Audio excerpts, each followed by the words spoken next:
Clive, my boy! Rutherford informs me that we owe you our thanks.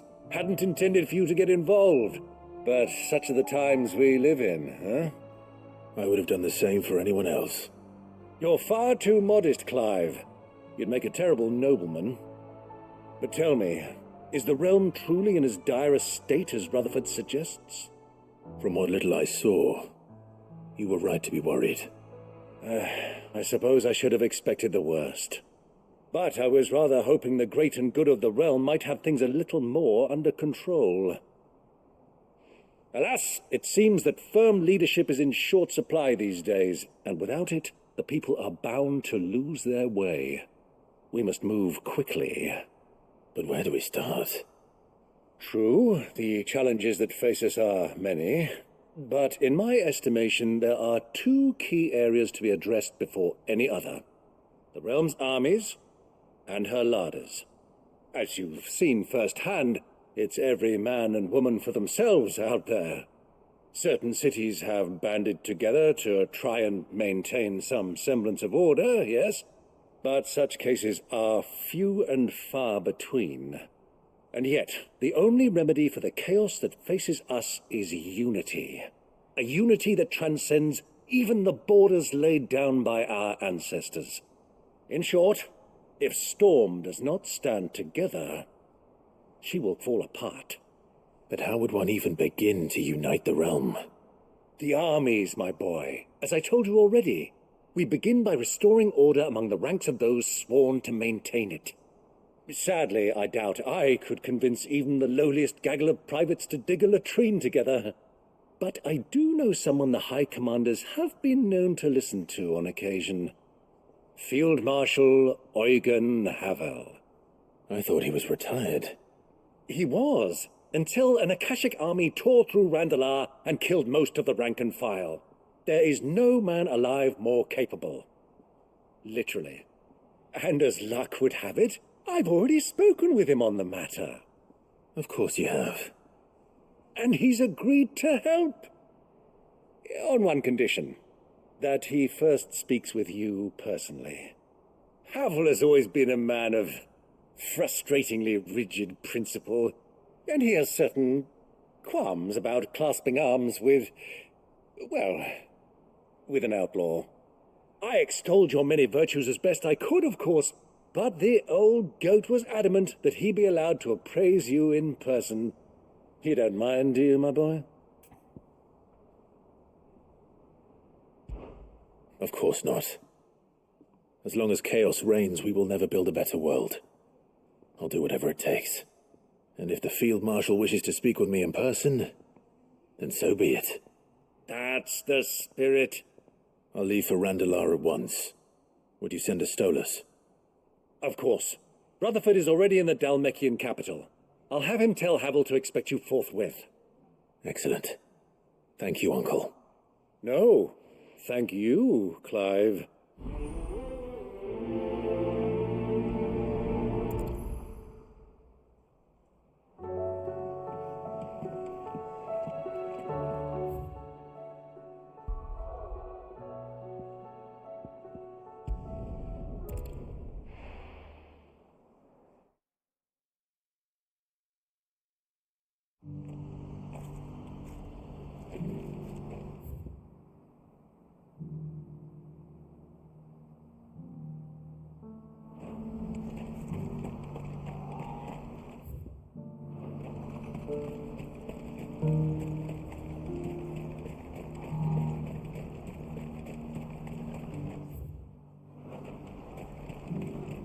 Papa? What keeps it? What is it? Oh, please, just make it stop. I'm scared. It's all right.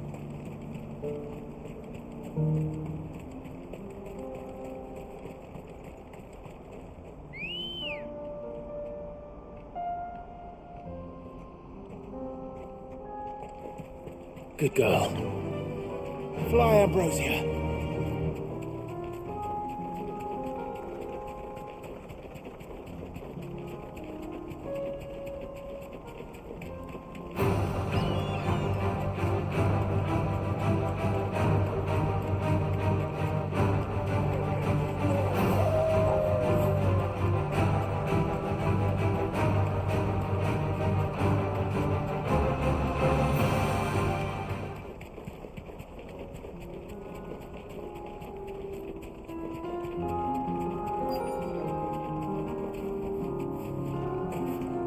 That can't be Rutherford, can it?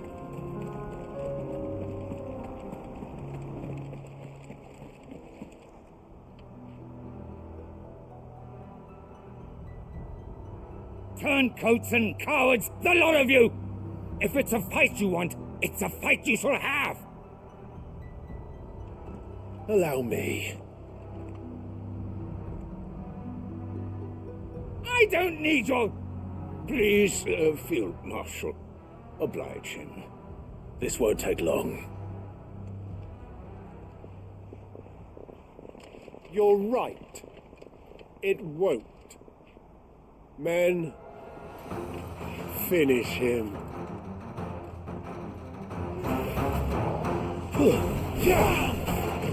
Too slow.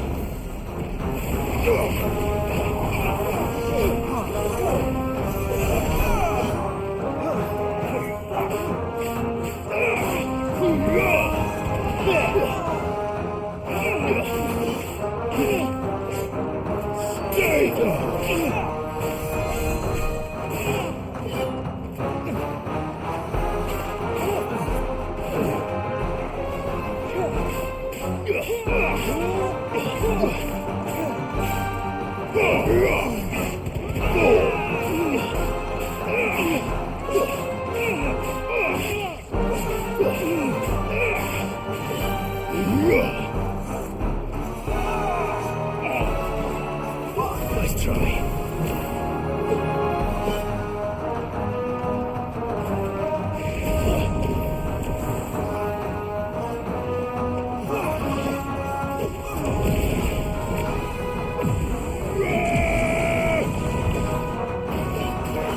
To me, Flames!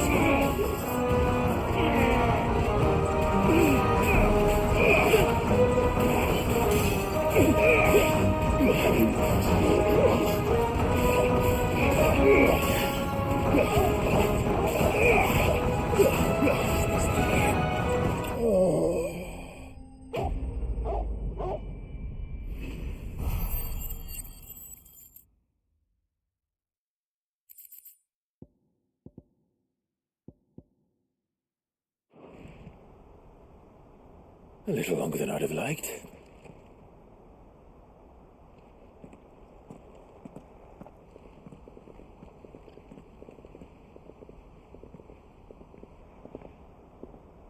Field Marshal Havel, I presume.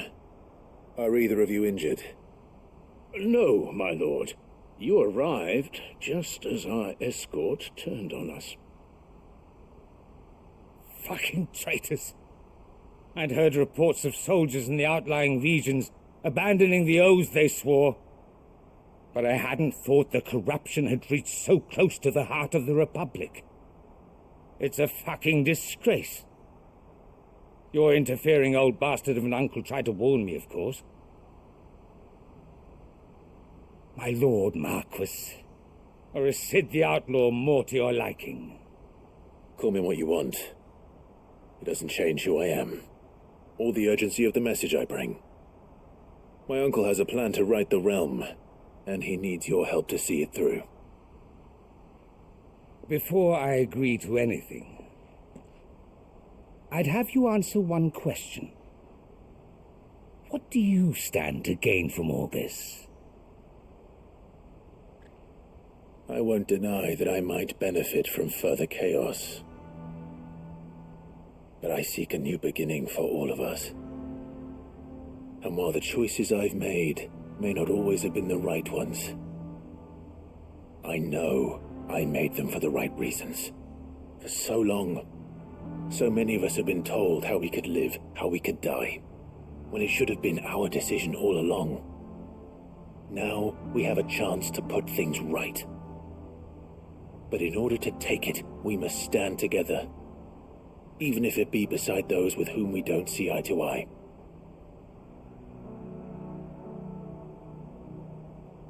Certainly not the words I expected from an outlaw.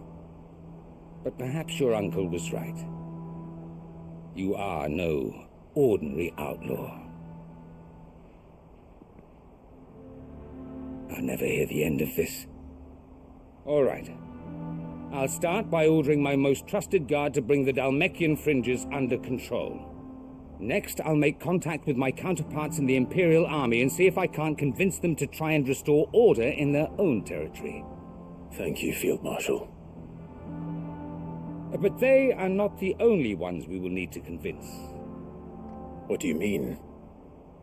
I don't doubt that I can bully some sense into a few generals, but those they answer to require a different kind of persuasion. And when it comes to honeyed words, well, we will need an envoy, one who can court even the most stubborn of statesmen. You, perhaps. I'm flattered, but I'm no diplomat either. And I have other problems to attend to. What we need is a skilled arbitrator. And I may know just the person. Is that so? And would he happen to be an outlaw too? Of a different kind, perhaps. Well, beggars can't be choosers. I suppose we'll all have to find a little of the outlaw in ourselves if we're to make it through this. Very well. Send your man to me right away. I shall.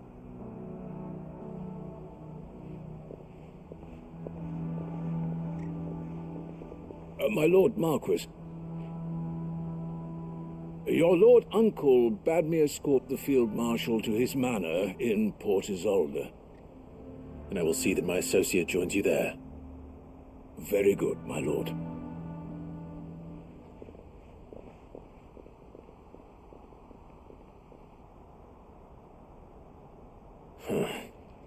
An envoy. I'm not sure I'm the man to talk anyone round. I can barely convince my brother to take his medicine. No. This is a job for someone with experience. Someone like Quentin. I hope I can convince him at least.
Fly, Ambrosia.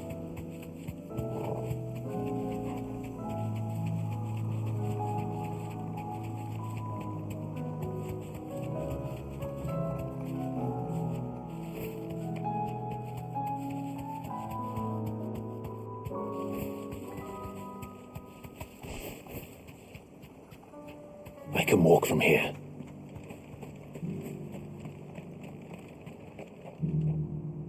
Quentin, I have a proposal for you. Do you now? Something tells me you'll be asking more of me than a cask of Gotand gold. Go on then. Propose.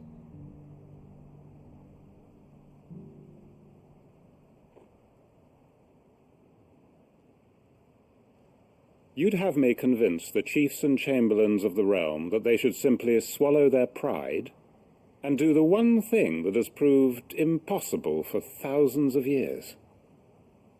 Was there anything else? Perhaps I can fetch you a meat pie as well. I know it's a lot to ask, but I can think of none better suited to the role. And you'd have me give up what little I have left to do it. I told you, Clive. The people of Lostwing are my family, and I cannot abandon them. You'll have to find someone else. I'm sorry to hear that. So am I. And why might that be? What he's asking. How's it any different to what you've done so far? They want you to speak for those who can't speak for themselves. That's what you do best. If it's the vineyard you're worried about, we'll see that the grapes are picked and the tons filled. You know we will. It's not that. Then what is it? You said yourself we're family. Don't you trust us? You know that's not what I'm... Then what are you saying? That only we are worth saving? Why turn your back on everyone else? You convinced us we could build new lives for ourselves, and if you can do that, who's to say you couldn't convince the entire realm? A stirring argument. I fear that any rejoinder I make might fall somewhat flat by comparison. So you'll join us? Where do you need me? Field Marshal Havel will want to speak with you in person. He's currently in Port Isolde. I can arrange for a party of Cursebreakers to accompany you there. That would be very much appreciated. I hear the roads are far from safe these days. Hopefully not for long.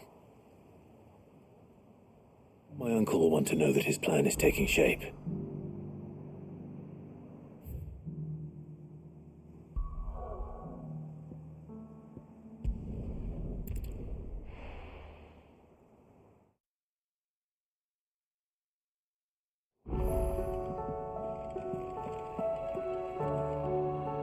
Uncle, I bring good news. The Field Marshal has agreed to your plan. Ha! Of course he has. I didn't doubt you for a moment, dear boy. Rutherford is accompanying him back to your manor in Port Isolde as we speak. They will await your return there. As will one other. One other? Who, exactly? Lord Havel was concerned that even if he could get the realm's armies to agree to an accord, he might not be as successful in convincing those with political power. He asked if I might have a solution, and I suggested a certain Imperial Lord Magistrate turned Liberator. One of your co-conspirators? Master Quinton would probably call me one of his, but yes. Another outlaw, then. Just the thing we need to put these rotten politicos in their places. Good thinking, Clive. I'm glad you approve. The more the merrier, eh? Uncle, assuming Havel and Quinton can solve our problem with the armies, you still haven't mentioned how we might manage the grain shortages. Oh, don't you worry, my boy. The 7 high houses will be seeing to that. They have all agreed to make the most generous of donations. Oh, of course, it did take a little persuasion, but luckily I had some unexpected help. From who? Why, you, my boy. Rumor has it that you rescued the Lady Ariane's head steward Rockford from a horde of bloodthirsty bandits. It was more of a handful. Well, the old battle-axe was so pleased. She had a shipload of talents delivered to my private docks by the next new moon. And when the other houses saw the parsimonious old crone's purse strings finally loosen, they as good as tripped over themselves in the rush to follow suit. I'm happy to hear it. Now, I must be getting back to the manor. Join us there at your earliest convenience, would you? Of course, Uncle.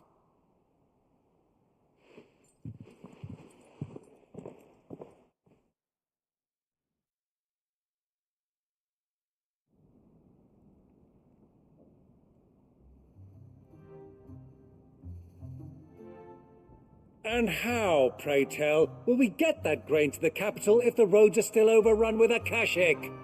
You find another bloody road. I only have so many men, and I'm not about to send them headlong into an ether flood. That is, unless you'd have them turn as well. Well, I'd certainly eat less. Says the man with a belly bigger than a band of curls. My soldiers actually need their rations. Without any food to keep them going, they'll be dead even before you've sent them on your fool's errand. If I may, gentlemen, perhaps I might suggest an alternative approach. Though supply routes are indeed disrupted, there is no shortage of ships. Indeed, they bob away in every bay from here to Randalar, awaiting a safe haven. Allow them to make port and fill their bellies full of grain. And once those who crowd the cities are fed, ferry the displaced back to the countryside to work the fallow fields. But I'm sure that you wish to continue your discussion. Forgive the interruption. Two such firm friends as yourselves need no help from the likes of me. Rutherford spoke fondly of the great bond between you. Us? Friends? I can't stand the man. Clive, I'm beginning to question the quality of the company you keep. And what kind of company were you expecting him to keep? The man's a criminal. Criminal? How dare you? You are not fit to breathe the same air as this fine, upstanding young gentleman. Upstanding? He calls himself Sid the Bloody Outlaw. Once more onto the breach.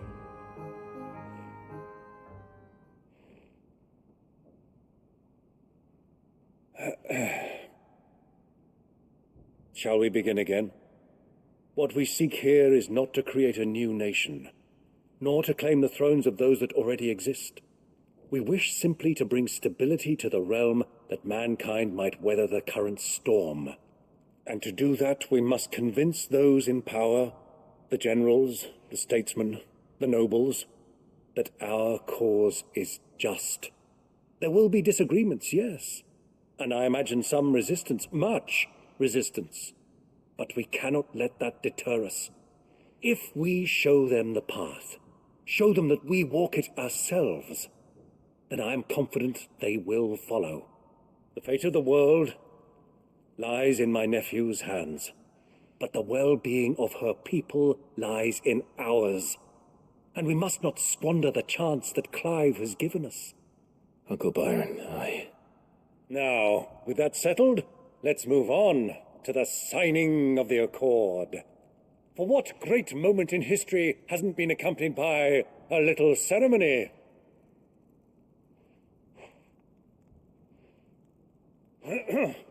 Citizens of Valisthea, I present to you the Triunity. Rutherford, Mike Will.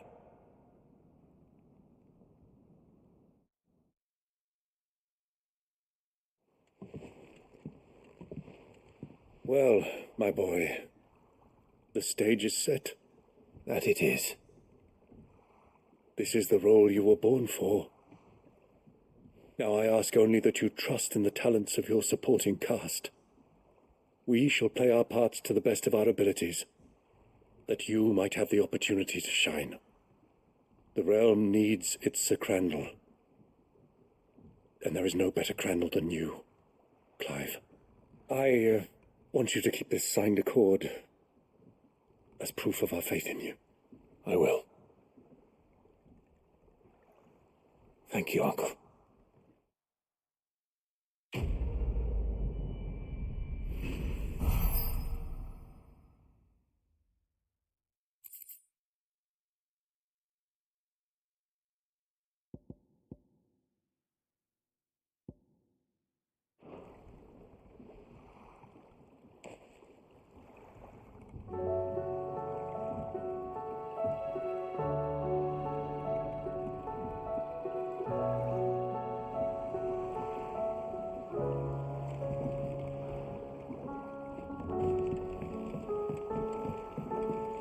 What do you think that thing is? And how the hell is Sid gonna do it?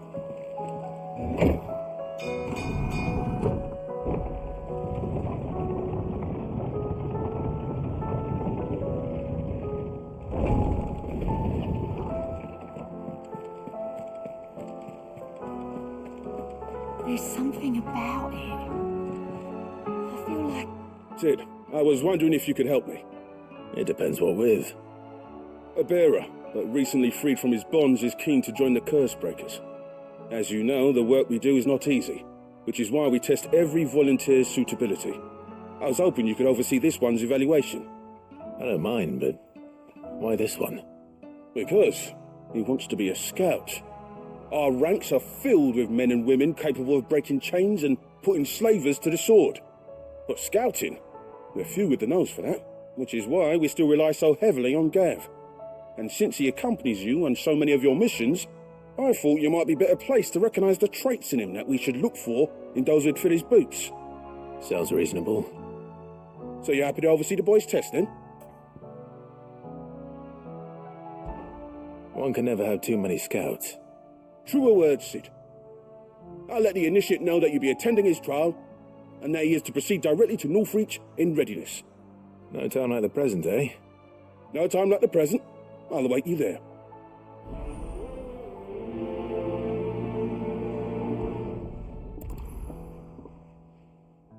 Northreach. I don't suppose they could have chosen somewhere closer.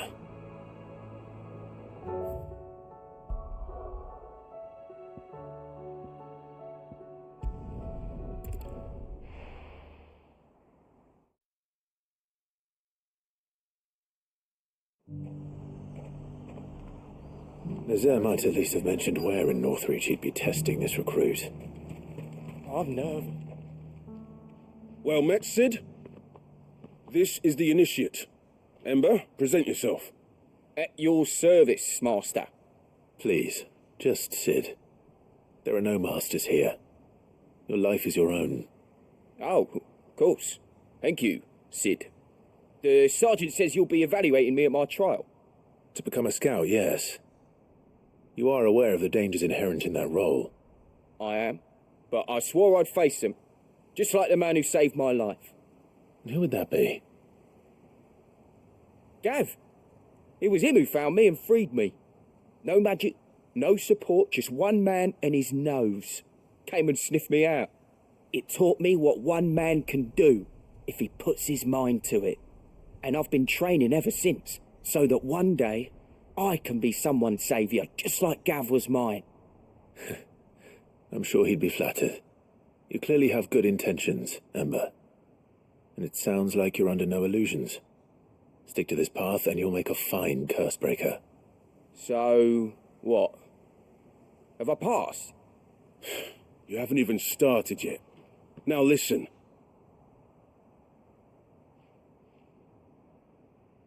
Not far from here is an Imperial lookout, Eastwatch.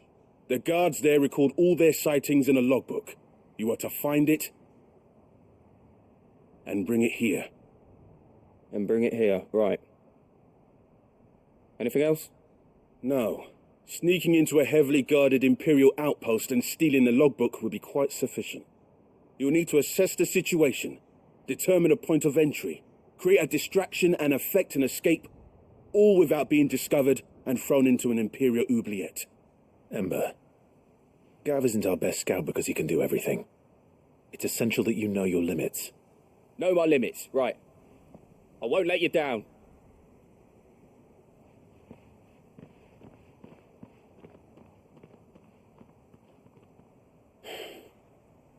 It shouldn't be as dangerous as I made out. But keep a weather eye on him all the same, would you? On my way.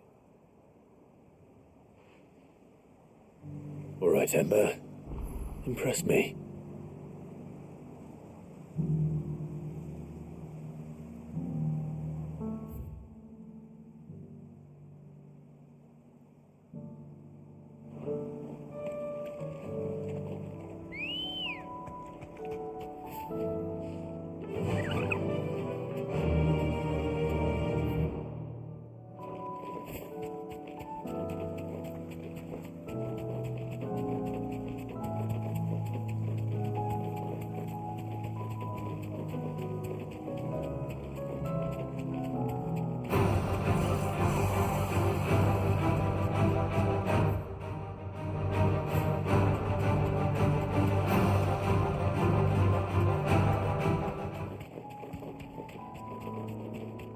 These are clean kills.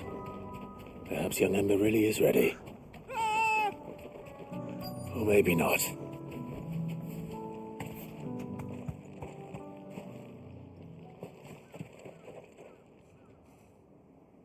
Damn it. Ember, draw your sword! I can't! Then run! If you want him, you'll have to go through me.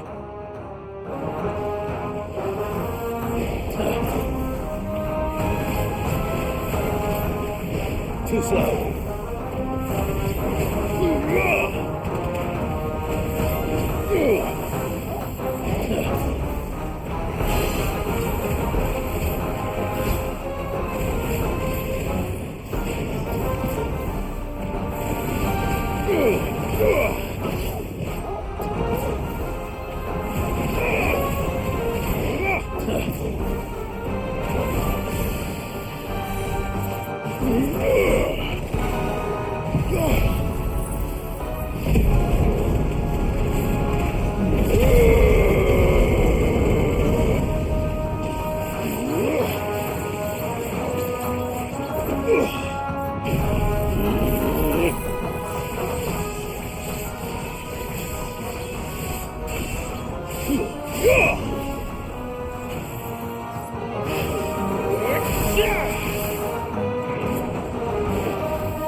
Ember, are you...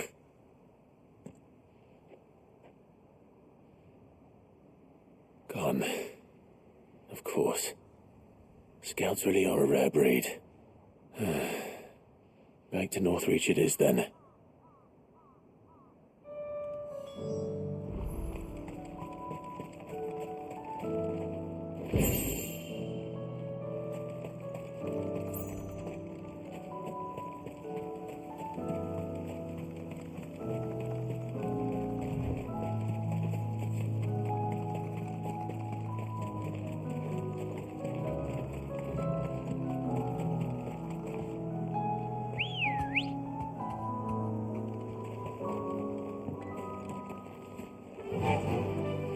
Fly, Ambrosia.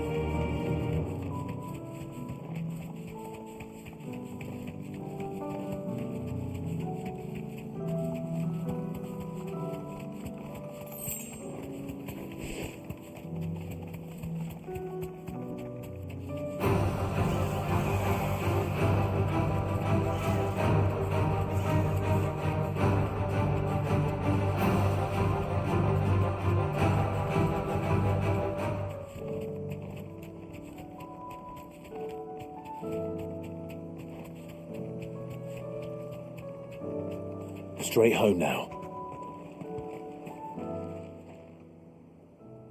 I didn't expect you back so soon. Where is Ember? How did he fare? I thought I'd find him with you. He must have fled. I followed him to Eastwatch, where I found him being set upon by a wild Avis. He was just standing there. Didn't even draw his sword. I had to step in and take care of things. But by the time I had, he was nowhere to be seen. I assumed he'd set off in your direction, but apparently not. I'm sorry, Sid. I knew the boy had a nervous streak, but he seemed like... The right man for the job? I believe this is the logbook you tasked me with retrieving. Eh? How did you... Don't you tell me you breached the tower while Sid was busy saving your skin. What? Wasn't that what you asked me to do? To bring the thing back without getting caught? He has you then, Nazir. And he did it all on his own. But Sid, he did what he thought was best. And now I have to decide whether I agree. Of course. We'll await your evaluation back at the hideaway. Don't you leave my sight. Yes, Sergeant.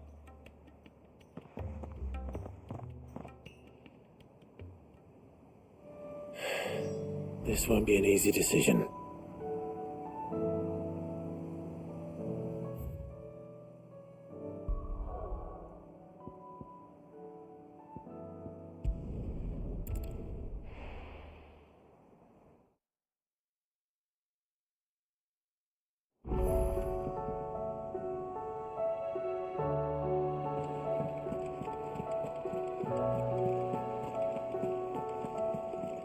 You should have seen him. Welcome back, Sid. Welcome back, Sid. Yes. Welcome back. Trip wasn't too much of a pain in the arse, I hope. Truth be told, it was me who suggested roping you in to help with the trial. But from what I hear, things didn't go quite as planned. No, they most certainly did not.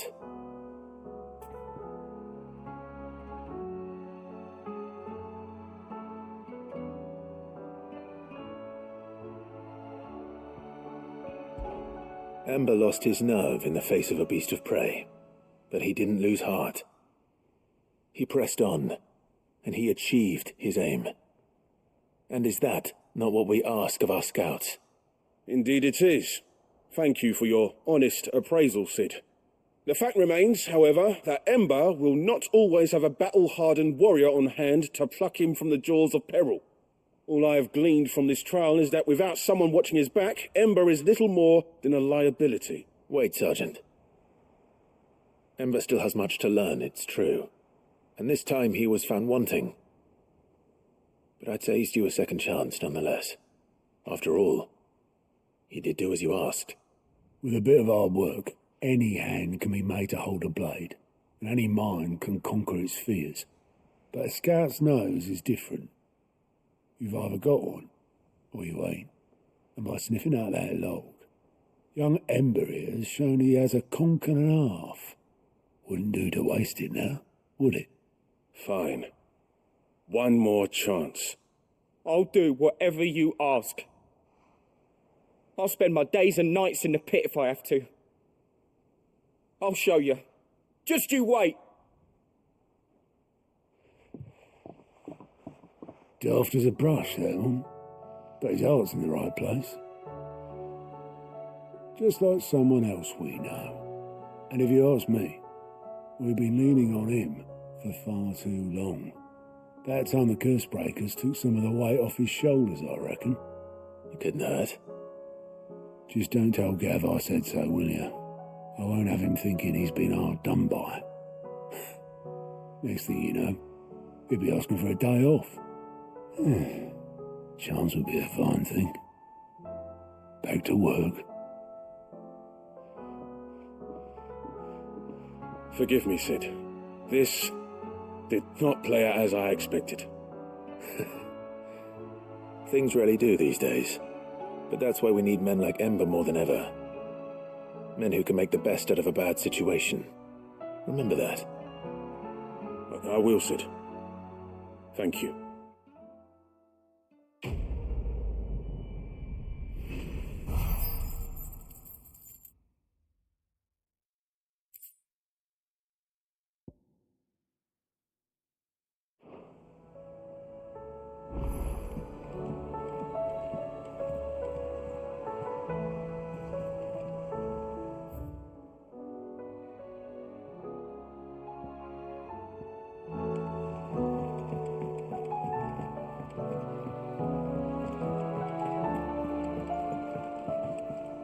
Clive.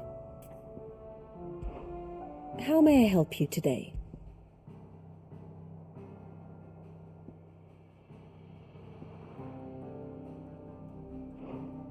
One must understand one's place in the world.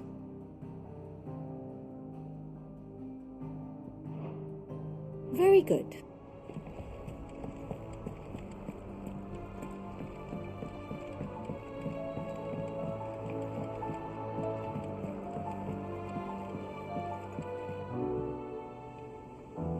Sid, do you have a moment? By all means. It's my old master. Seems there's no escaping her. She found some way to send me a letter. And something else. Records from a Waluda prison. Seems they were keeping a lot of bearers there. How did she come by such a thing? Finding bearers always was her strong point. And it seems the cells of Balmung Dark are full of them. Foreign captives, the masterless. Bearers no one would miss. And even better for her, bearers with no one to look after them. When ether started lapping at the walls, the jailers fled. Leaving the bearers to be liberated by whoever happened to come along next. Sid, I'd like to believe that I've earned your trust by now. And while I'm well aware that you've forbidden Cursebreakers from traveling to Waloed, I can't let those bearers die in their cells. I'd rather risk shipwreck on the Shadow Coast than leave them to starve.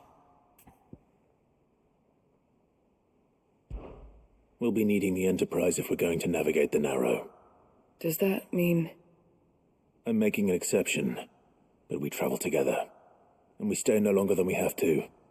Ash is an inhospitable place at the best of times. We save as many as we can, and we leave. Thank you, Sid. There was a name in the prison register. A name from my past. Chadwick. Another of my former master's protégés. A gifted soldier, and the closest thing I had to family. The thought of him held captive in that place. He must be very important to you. He was. Is. Then we find him.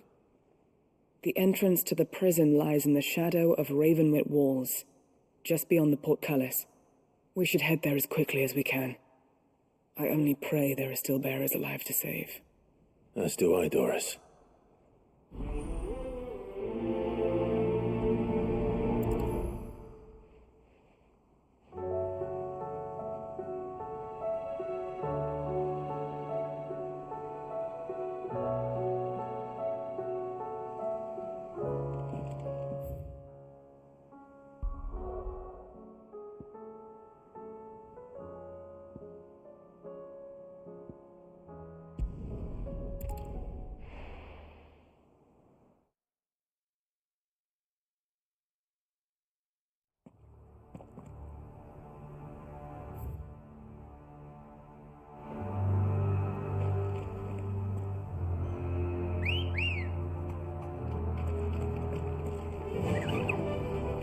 Fly, Ambrosia. Doris is waiting for me near Balmung Dark.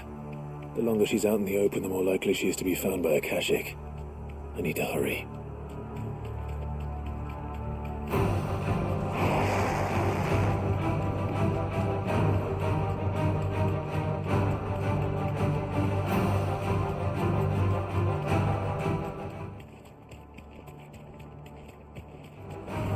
Time to fight.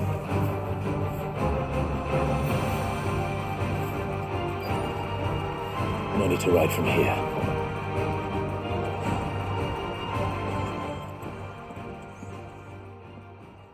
There were no guards, I take it. None manning the gates, no. It's a different story inside, though. The corridors are crawling with Akashic. Most likely guards left behind when the wardens ran. If Chadwick was being held here, I worry that he may already be. Don't give up hope just yet, but let's move quickly. Let me check the ground floor. The ether's thickest there. Then I'll search the upper level. Good luck, Sid. Stay safe.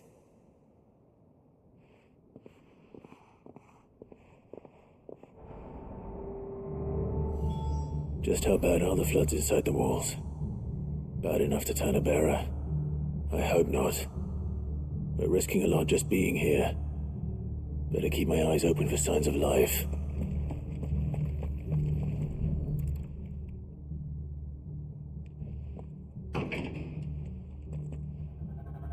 Locked up tight.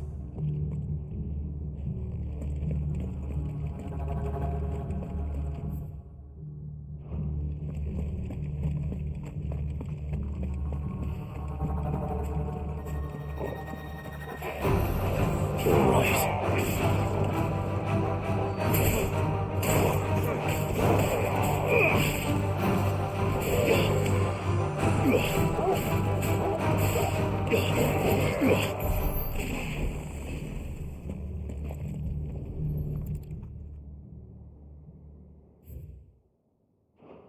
So this place was no ordinary prison, and I doubt they'll have taken the creature with them when they fled.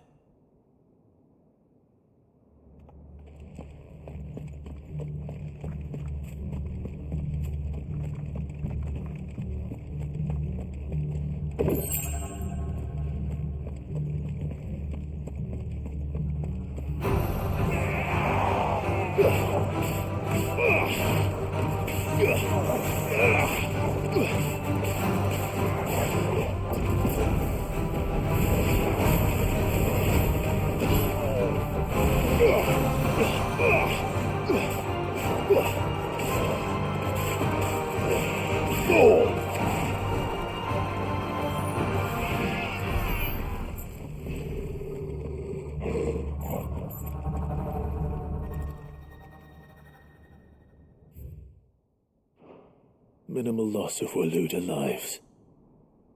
And what happens when they run out of bearers? Even the Imperials take better care of their branded than that.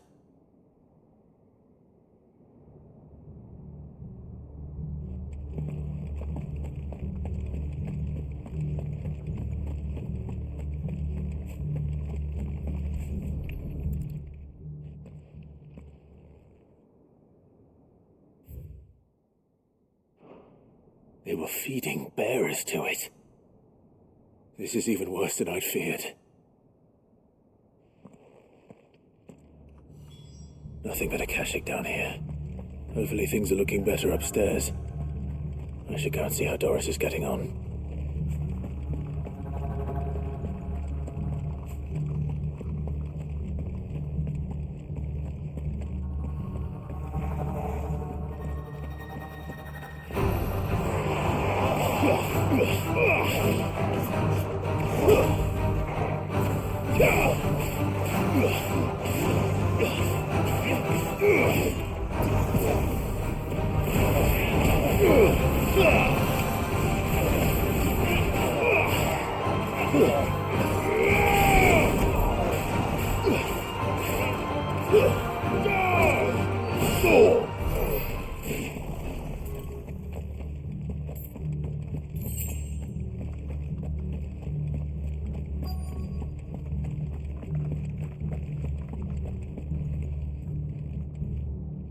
No lock downstairs. But I did find out that this place was more than just a prison. Something far more sinister was happening here. I know. I've been reading some of these documents, and it can't be true, can it? Bearers die every day in service of their masters, but this is so much worse. Pitting bearers against a wild beast armed with nothing but their wits? And all in order to bring about more death. And not just those who could fight, but the elderly, children even, and those who wouldn't or couldn't were disposed of. Whatever that means. I'm afraid it means they were fed to the monstrosity they kept here. Then we're too late. And I was a fool to bring you here. Don't say that. Did you find anything else? A key. But it doesn't fit any of the locks on this floor. Perhaps it will fit one of the doors downstairs. There's a corridor I haven't searched yet. Finish up here, then come and find me when you're ready. All right. I'll be there in a moment.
Let's see what we can find down here.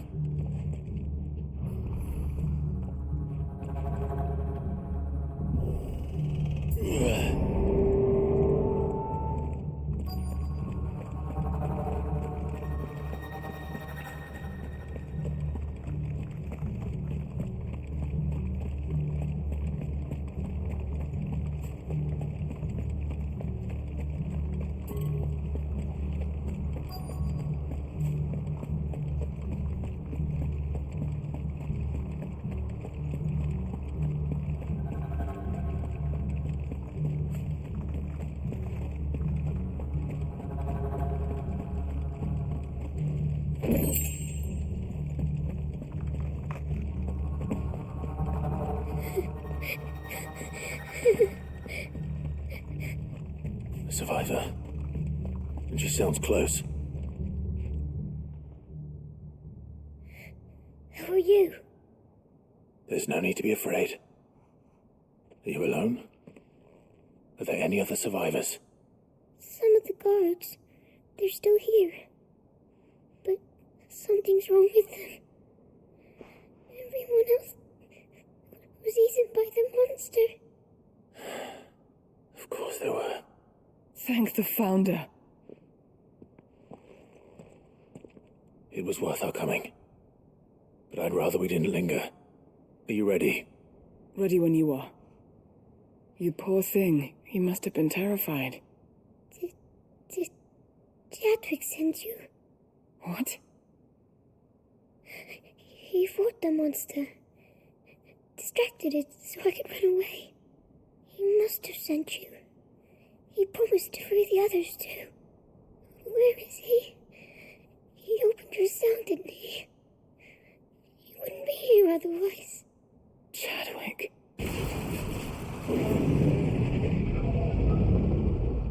Was that? Monster's back!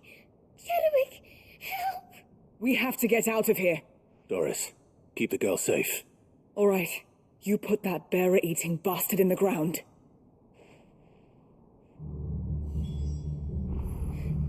We have to run. You're safe now. It's out there waiting for me.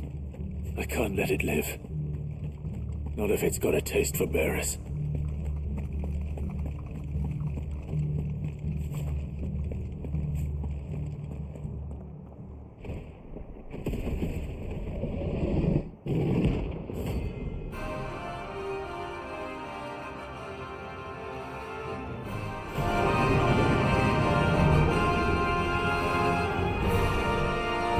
Will wreak havoc if it ever leaves the prison. I can't let that happen.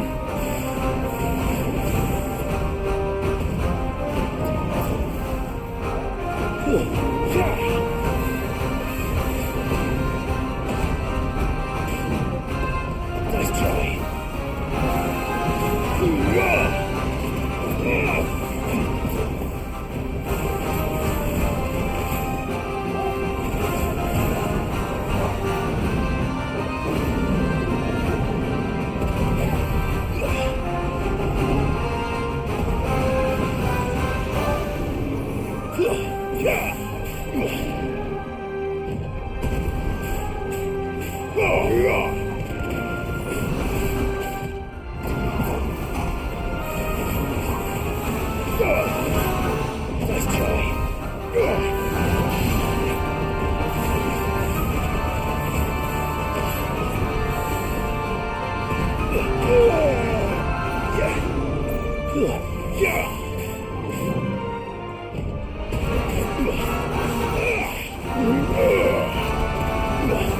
Too slow.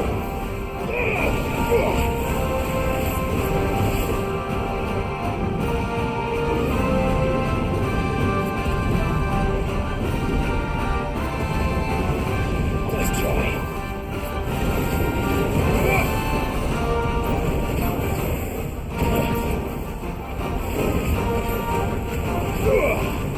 Nice try.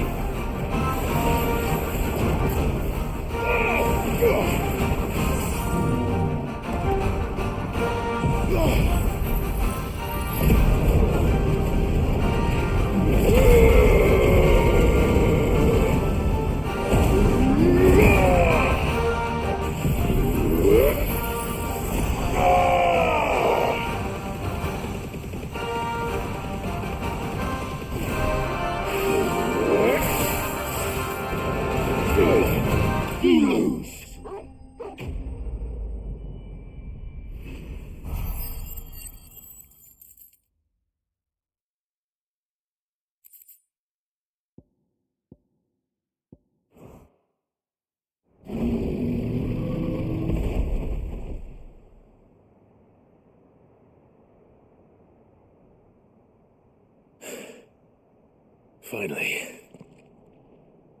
Sid, are you hurt? I'm fine. I think.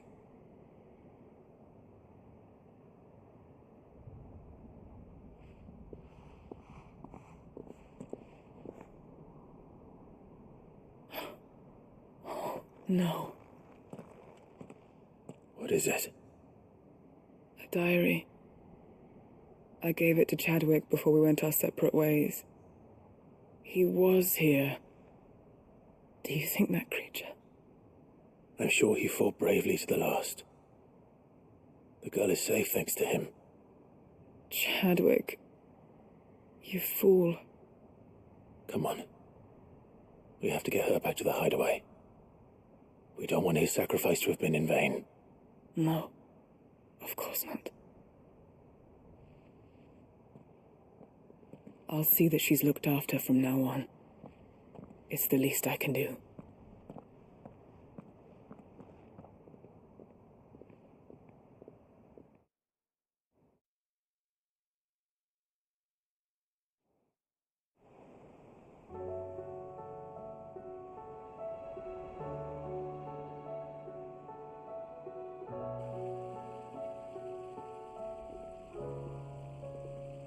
From what I hear, you've barely left the girl's side in days. I hope she's recovering from her ordeal. She is. Slowly but surely. She's far tougher than she looks. I thank the flames we found her. If we hadn't... I know. But we did. I'm sorry we weren't able to save Chadwick. There's no need to apologize. Without your help, I would never have found out what happened to him. How he fought to the bitter end to save her. To save Haida Marie. That's the man I remember. The man I thought of as a brother. I wish I could have met him. I'd like to hear more about your past. If you don't mind, that is. Of course. You already met my former master. She trained Chadwick and I to do two things. Kill and obey. We were supposed to be sold to the highest bidder when the time came. But no bid was ever high enough to convince her to part with us. For years we were her daggers in the shadows. But we could never quite shake our doubts about the things she made us do. And then, one day, we just couldn't do them anymore. So we escaped. But staying together was out of the question. They would have found us too easily. After so many years of training, the pull to serve was always strong. It scared me to think he might have taken another master, become a dagger in someone else's hand. But even in captivity, the battles he fought were his own. And he died not as someone's tool, but as a hero. Haida Marie is proof of that. Bearers can cast off their shackles. And the curse breakers will show them how. I'll fight until my dying breath to see it done. For Chadwick, and for all of us. Thank you, Doris. We'll be counting on you.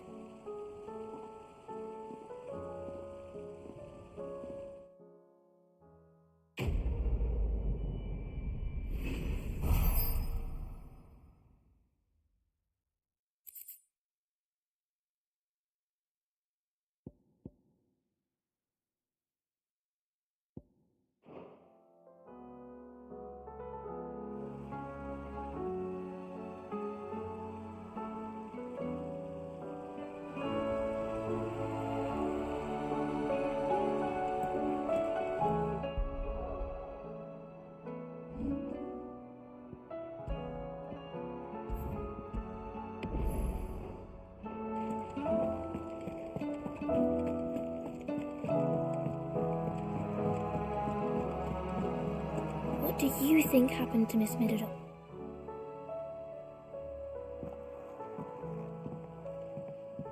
Sid, you have to help us. With what?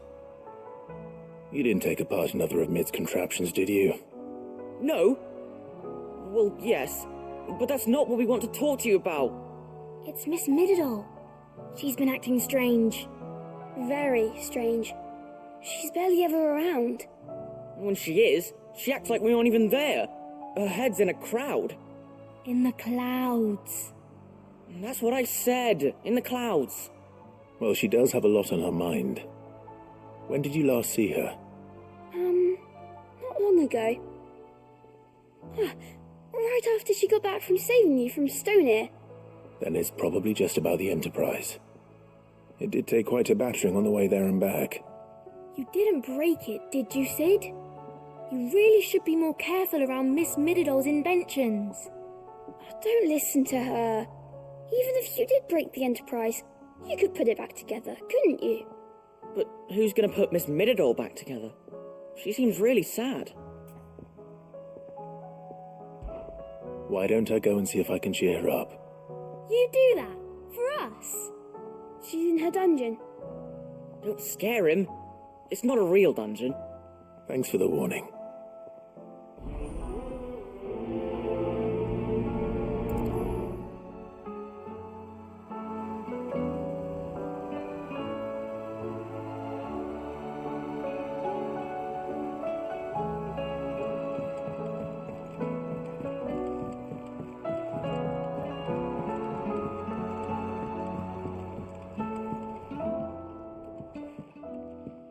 Ned, if you have a... That's it! I knew it! The answer was right here under my arse all along! If this doesn't steer to the skies, nothing will! To the skies? You aren't trying to give the Enterprise wings, are you? What else would I be doing?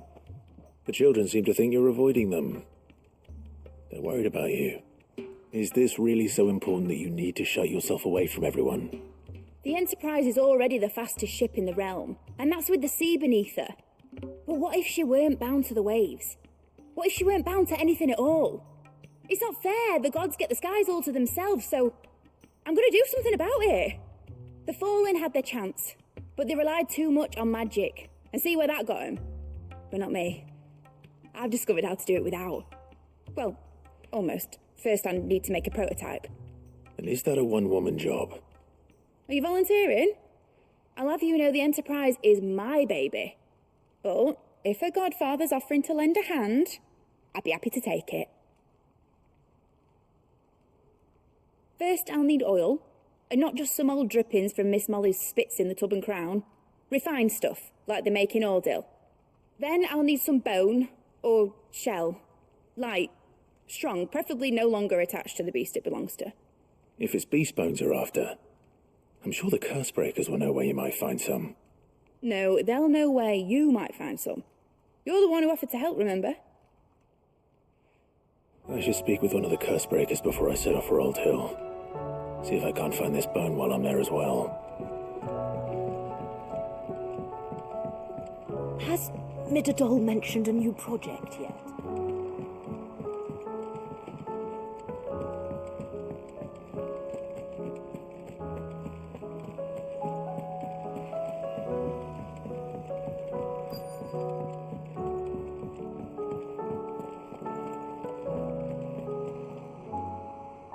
All right, Sid. Come to buy us around, have you? Only if you earn it. Mid needs a piece of light but durable bone for her next project. You've encountered your share of beasts on your travels across the realm. Any ideas? Most bones are the same. Whack 'em hard enough and they'll break. If it's durability you're looking for, shell will serve you better. You know what an adamantus is? I do. I don't know to give them a wide berth. Will any old adamantus do? Well, with shells, the older the harder. There's a rumour of an ancient adamantus down in Karava, near old Bidza, or what's left of the village anyway. But don't expect to make quick work of the bastard. There's a reason it's lived as long as it has. I'll keep that in mind. Thank you.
Here we are again. Karava. If you were a tortoise talker, where would you hide?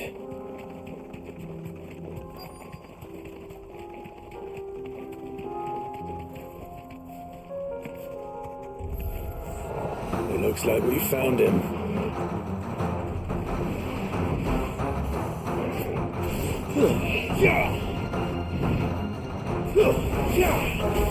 Nice try.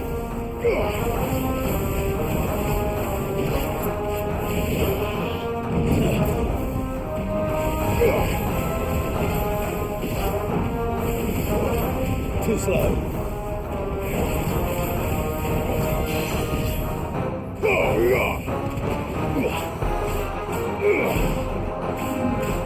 Nice try.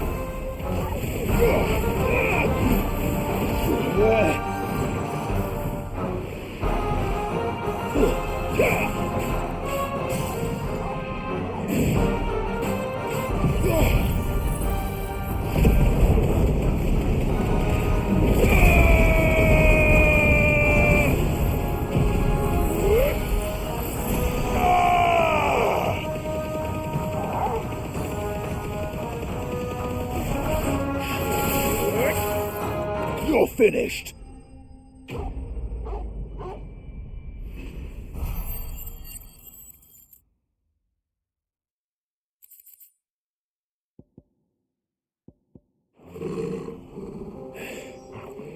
If Mid needs another, she can come and get it herself.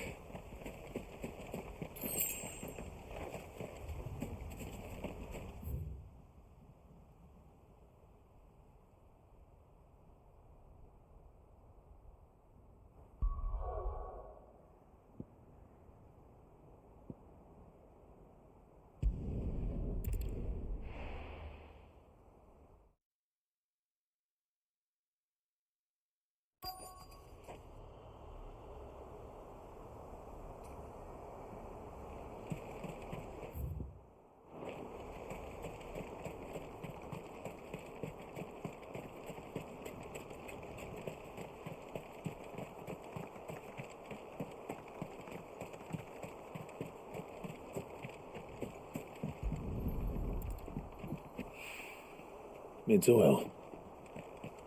After what happened here, it's a miracle there was any left at all.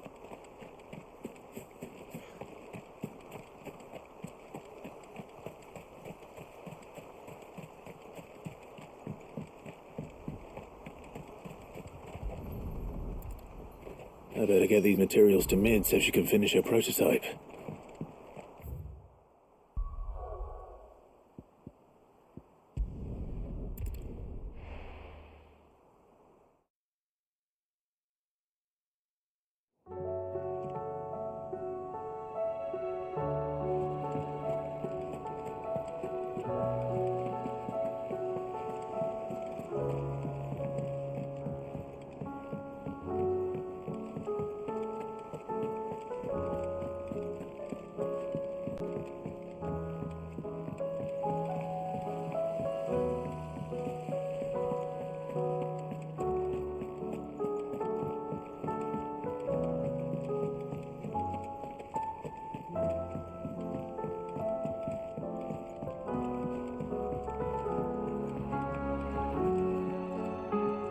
Mid, tell me this is all you need.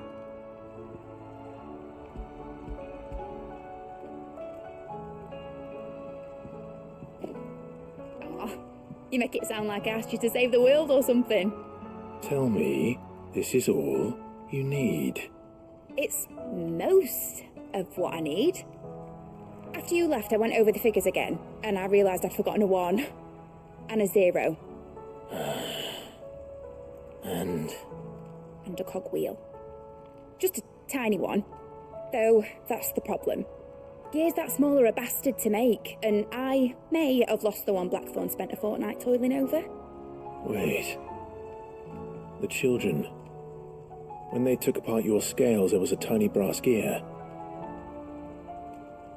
Now that I think about it, they didn't use it when we put the scales back together. The young'uns? But why would they...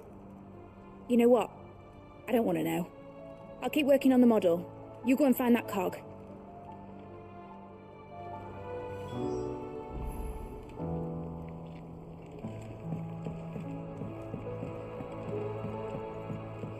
Has Midadol mentioned a new project yet?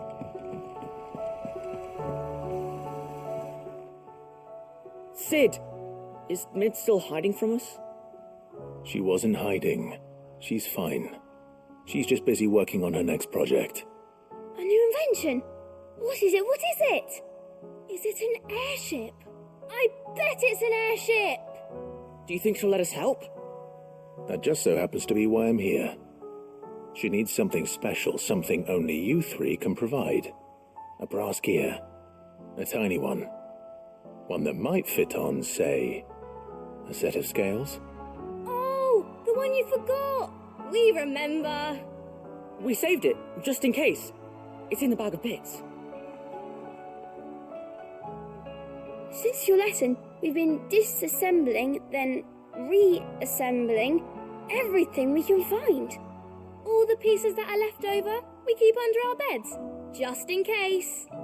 That's good to know. Look! I found it!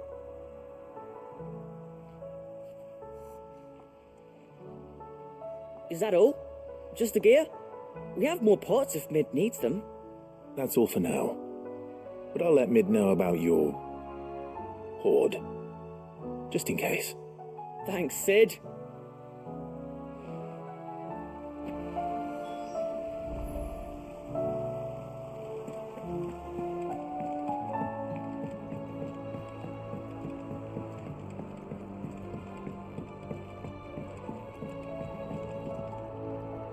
Well, did they have it?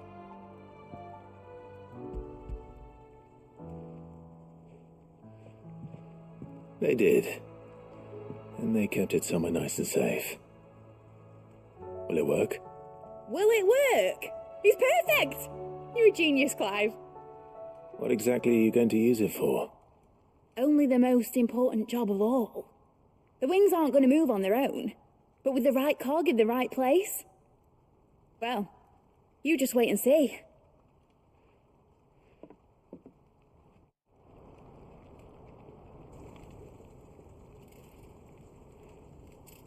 That should do it.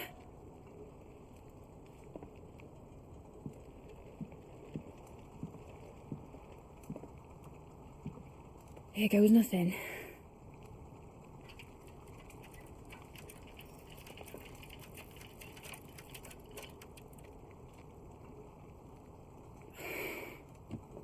Titan's tits. It wasn't supposed to fly, was it? Of course it was supposed to fly. Wouldn't be much of an airship if it didn't. Honestly, these bloody engines are driving me mad. I was so sure this would be the day she soared. The mithril engine was made to make dreams come true. But maybe this is one dream the world's better off without. Show folk how to take flying. It won't be long till they're raining death down on each other. People will lose their homes, children, their mums and their dads. Like I lost mine. I'm sorry. So am I, Clive. So am I. Sorry that I have to choose. Do I follow my head, or do I follow my heart?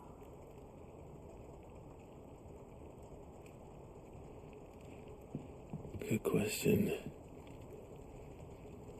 The first time I stood on the deck of your ship, felt the wind in my hair. It was like I was flying. But imagine how it would feel to actually do it.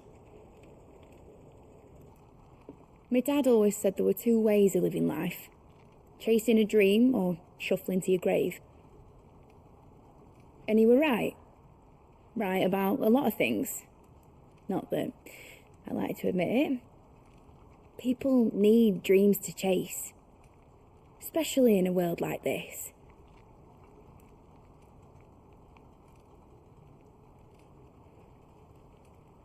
Right, When this is over, I'm going to take all my mithril engines to Zemeckis and sling them over the edge.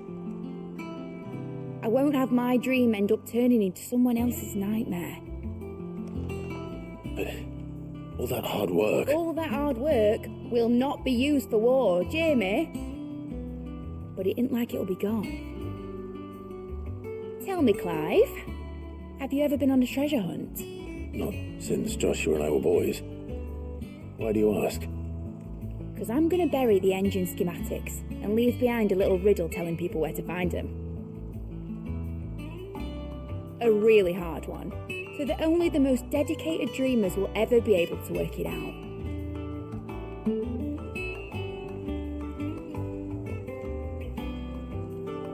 Ooh, I can picture it now. Some daft general squinting at the words with a gormless expression on his mug. Like that one, yeah. Right.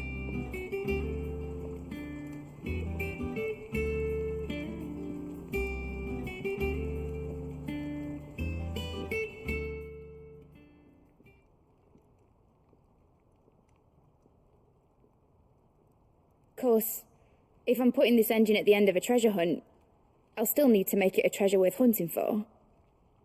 Won't be much of a prize if it couldn't even make a toy boat fly after all. My dad always said, dream big.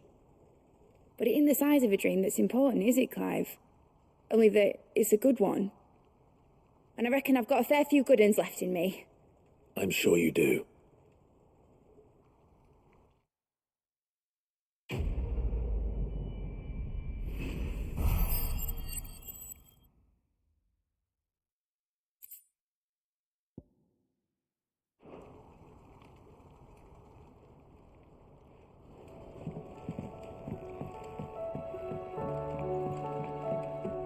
Has Midadol mentioned a new project yet?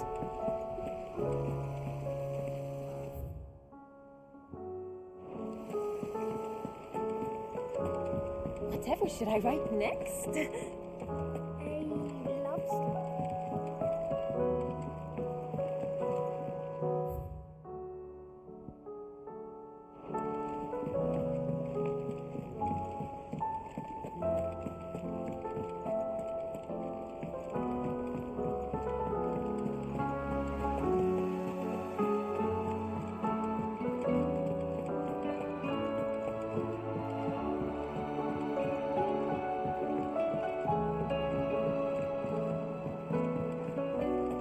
I will not let them be forgotten. Sid, may I have a moment?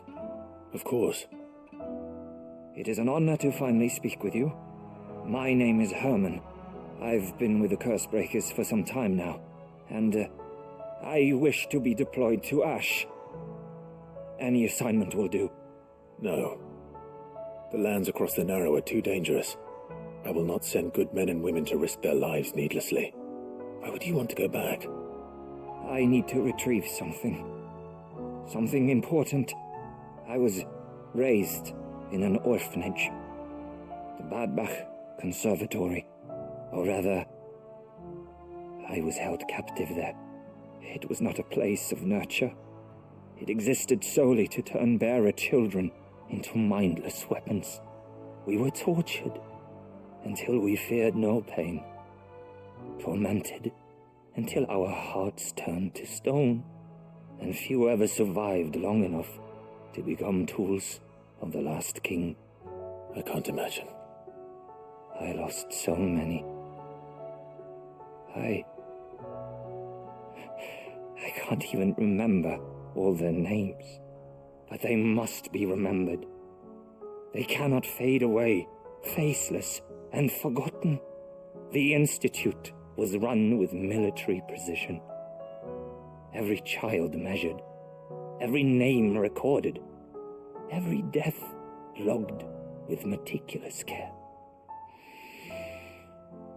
Sid, allow me to travel to Ash and recover the registry so that my brothers and sisters might live on. You were a good friend, Herman. But the fact remains that Ash is simply too dangerous. Sid, please. Even should it cost me my life. Too dangerous for you, Herman. But not for me. I'll go to Bad Bach and find the registry. You will? I won't let you risk your life. I don't know how to thank you. You can start by telling me where I'll find this orphanage. The Grace. Hidden in a forest, overlooking the plains. All right. I'll see what I can find there. May the mothers guide you.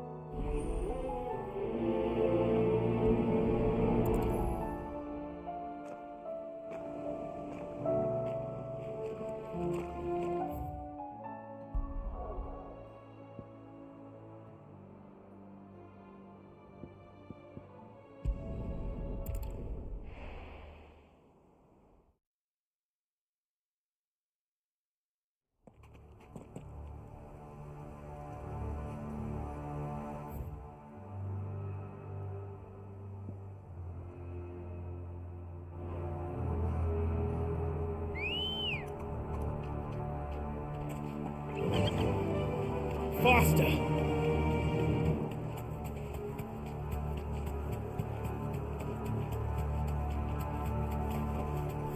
Thanks, Gal.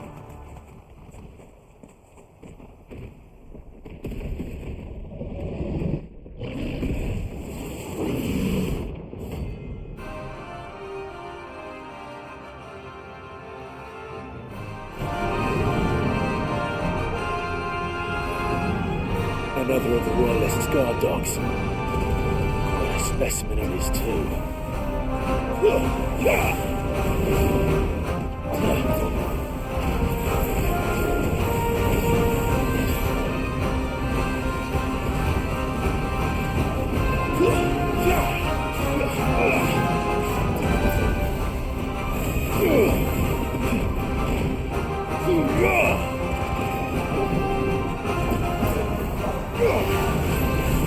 Nice try.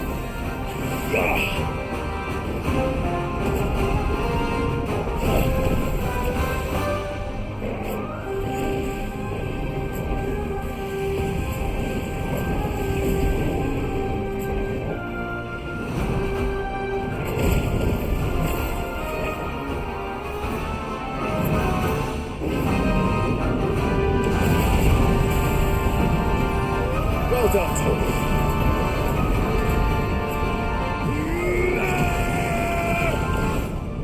Too slow.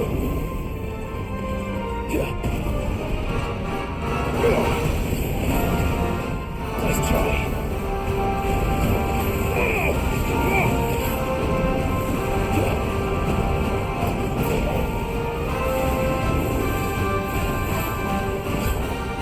Nice try.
Too slow.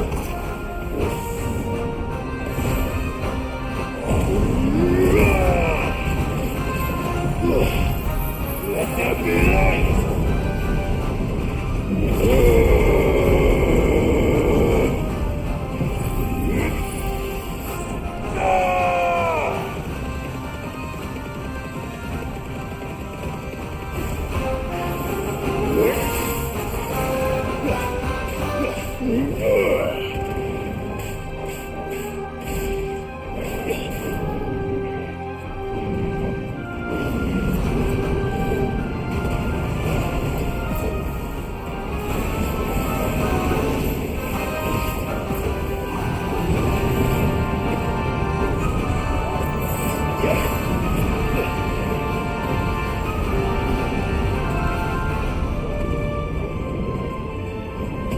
slow.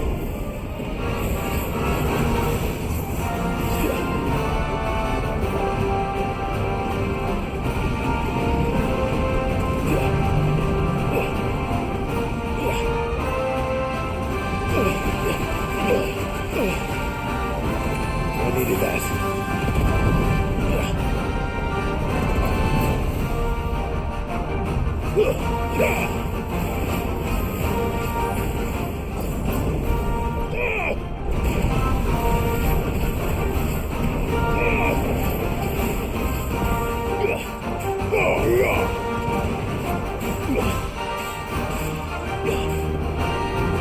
Too slow.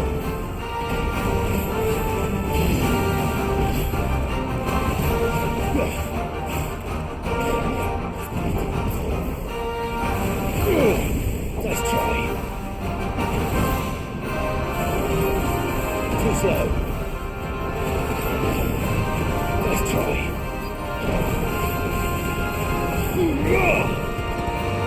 Too slow. Nice try. Too slow.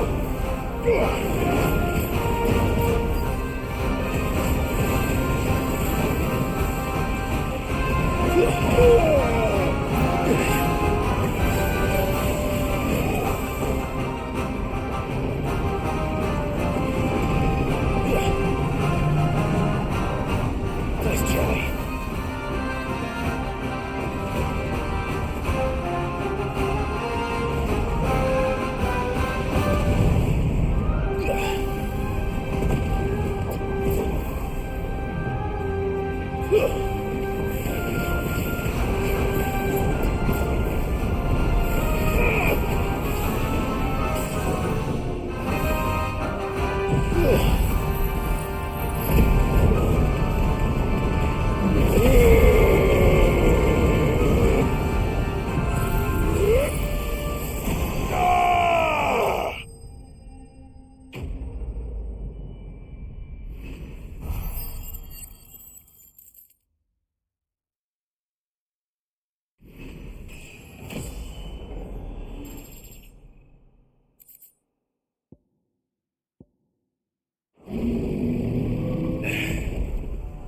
No match for you, eh, Torgal?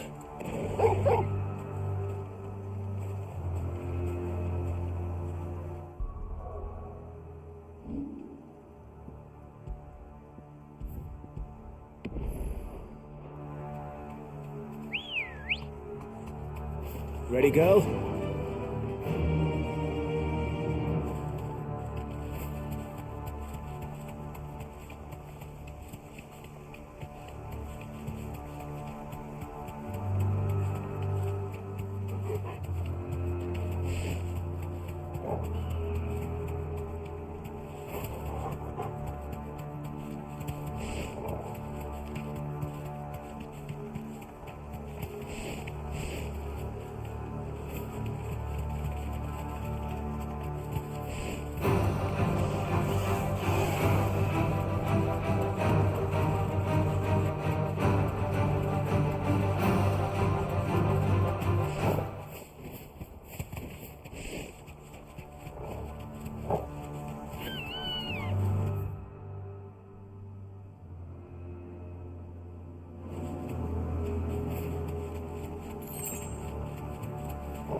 No need to ride from here. This must be the orphanage. Hopefully the registry is still here.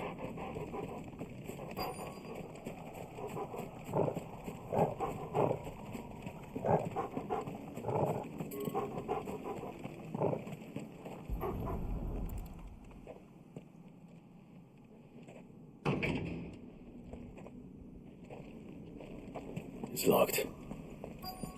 I should look around some more before I start breaking down doors.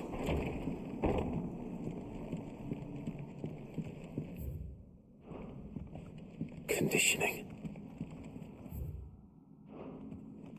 Disposed of. Herman wasn't exaggerating. It's a wonder he survived this place.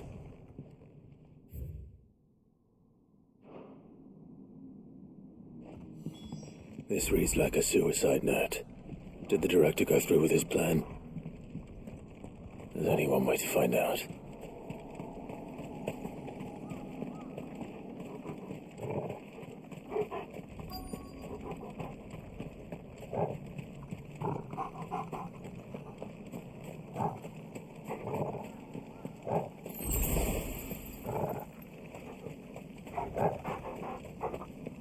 A forked white tree. This must be the place.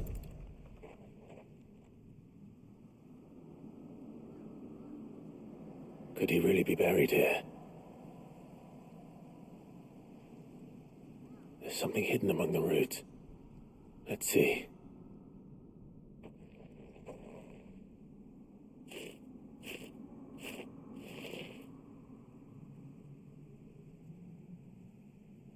This must be the registry.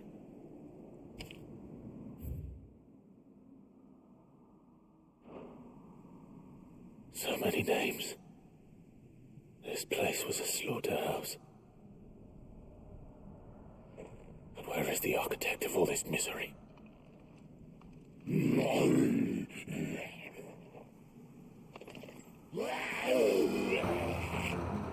It was only a matter of time, I suppose. This place is cursed.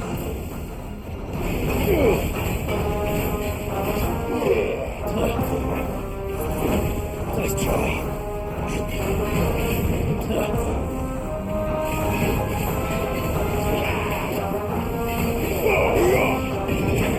Nice try.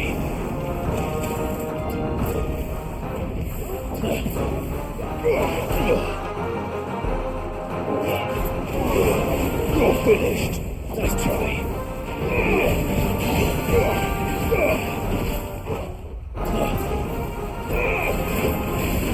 Too slow.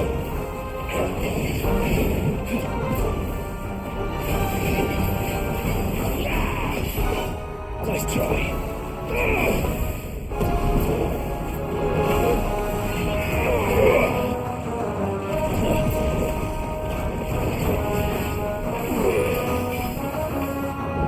Nice try.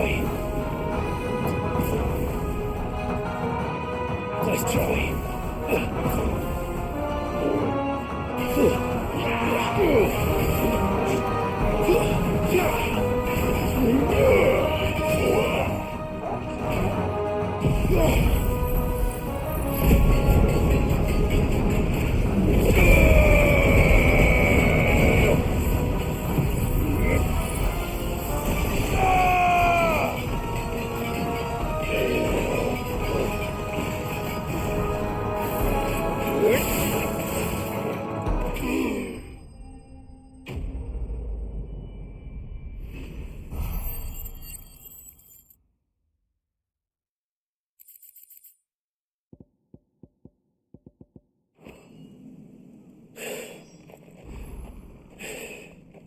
I'm done here. Let's get the registry back to Herman.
I hear that you traveled to Ash. Sid, did you by any chance recover the names of my fallen friends? I did. Yes.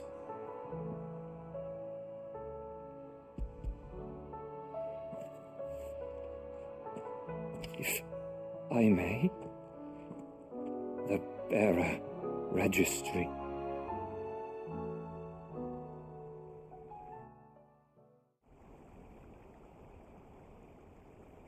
The director was a brutal man. He got no worse than he deserved. The registry was all I found beneath the tree. There was no sign of a body, nor any record of what happened to the children after the orphanage closed. I pray that at least some of them survived. All their names are here. The ones we lost. My friends. My light in those dark times. I can still remember their faces, like it was yesterday. Children who were taken from their bunks in the morning, never to return. No explanation ever offered. They'd be happy to know that you survived, Herman. But why did I make it out alive, when so many others died in that awful place? It's not your fault. And blaming yourself won't bring them back. Honor their memory. See that their names live on. That way, at least. They're never truly gone. Thank you. Sid, I'm going to write a book. An account of the horrors of Badbach, and the spirit of those its custodians sought to crush. All of Valisthea will know of our suffering, and in the name of those I lost, I will not let it happen again. Neither will I. These records would have been buried for all eternity, were it not for you. Thank you.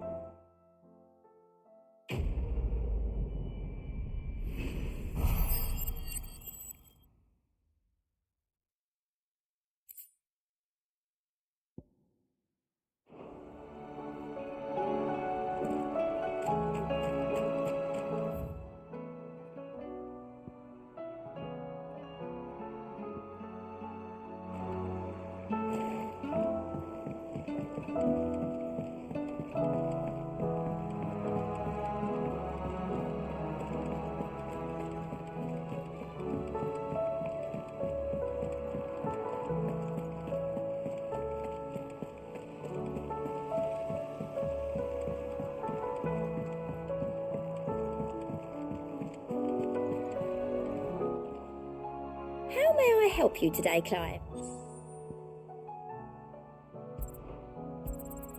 Here you are.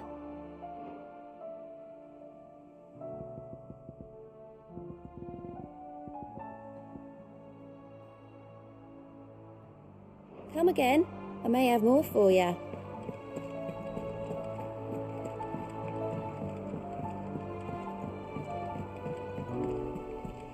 There's something about it.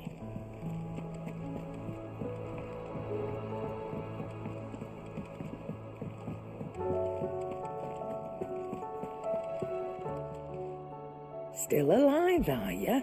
If you're gonna buy something, be quick about it. You'll not find a better price than that.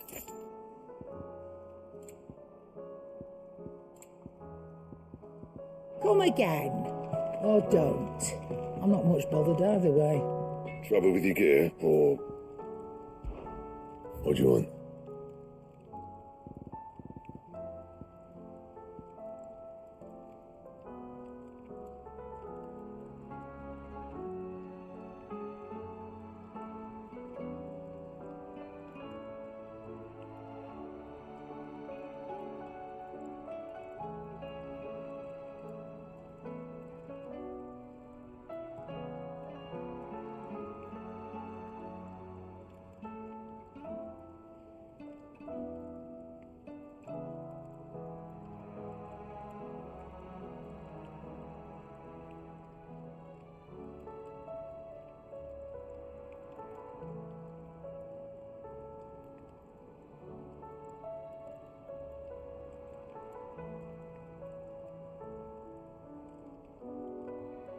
Anything else?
You nearly collapsed back there.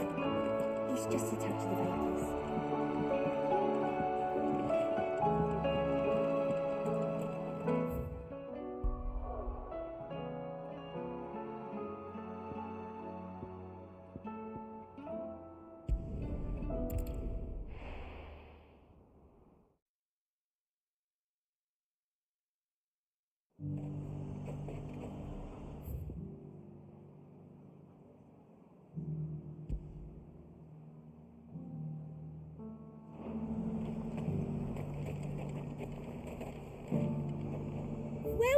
Welcome.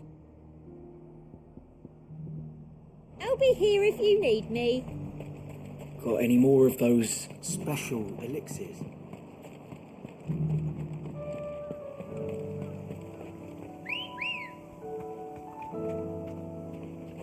Good girl.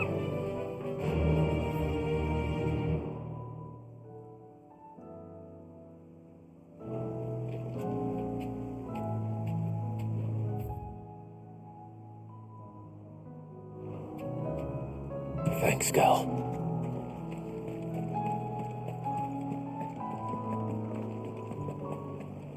I hear the Duke's agreed to We've let got us more keep our pips than the Vale's got pats. Seems the Duke's had a change of heart.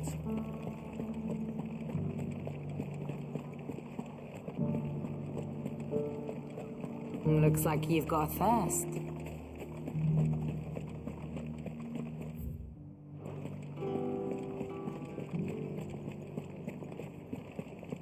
Haven't seen any of those beastly blue-eyed.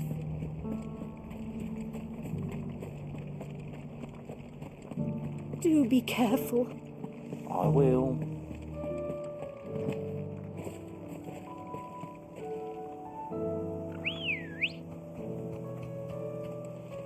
Let's go. Run like the wind.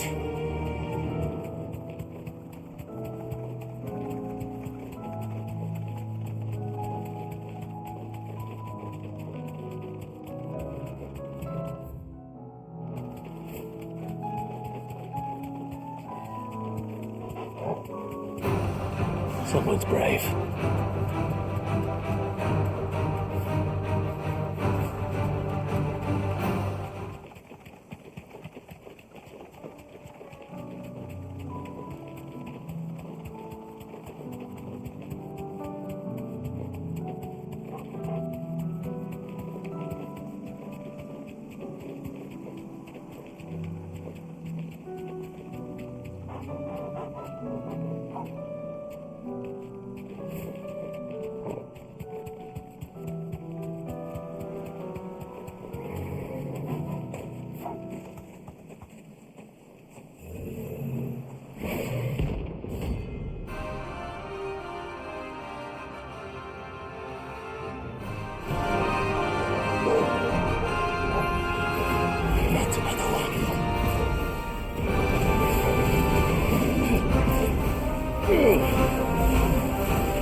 Let's try.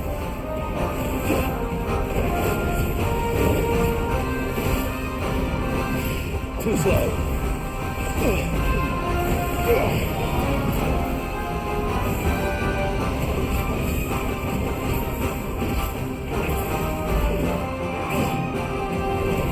Too slow. Nice try.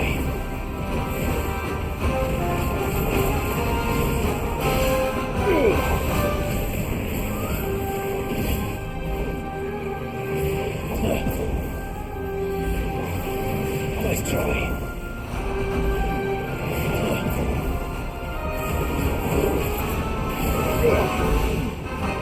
Nice try.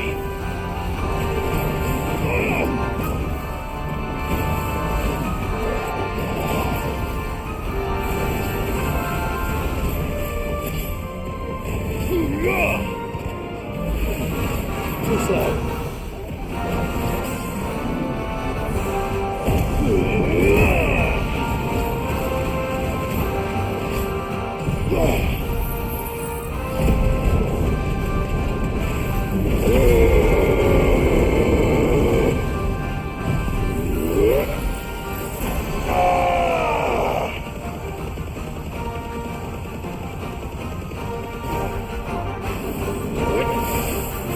To me, Flames!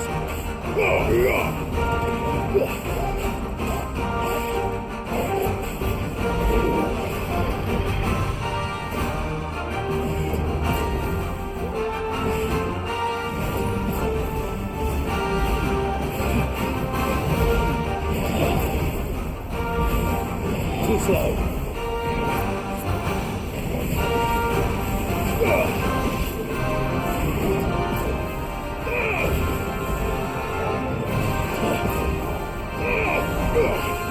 Nice try.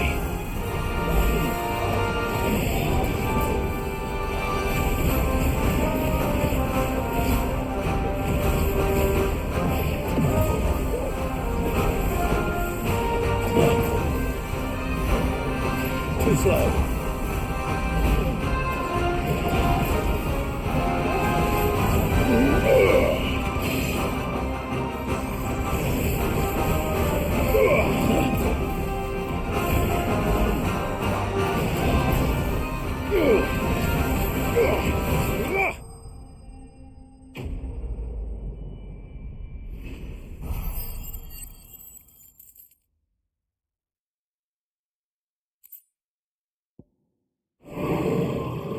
I'm getting tired of these things.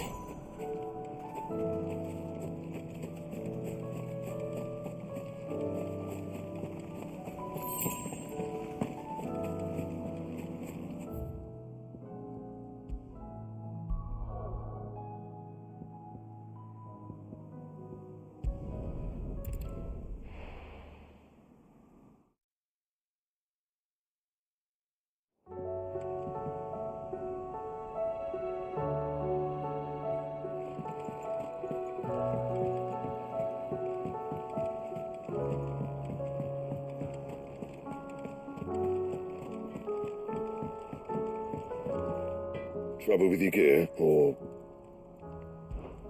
So, what'll it be? No scratches, all right?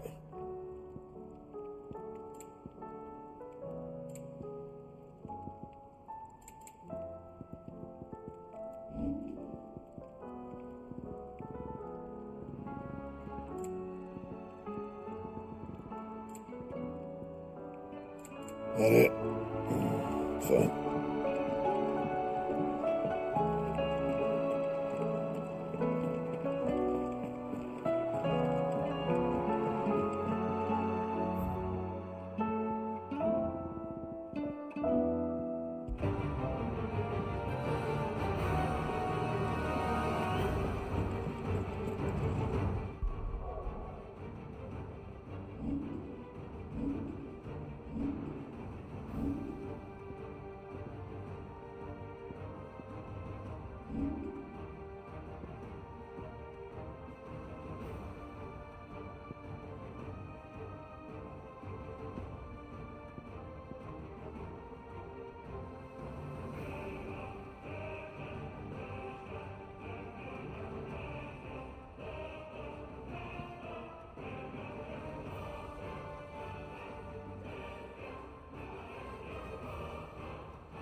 You alright?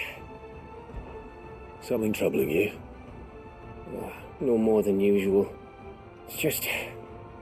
Eda's baby will be coming soon, and I wanted to make something for it.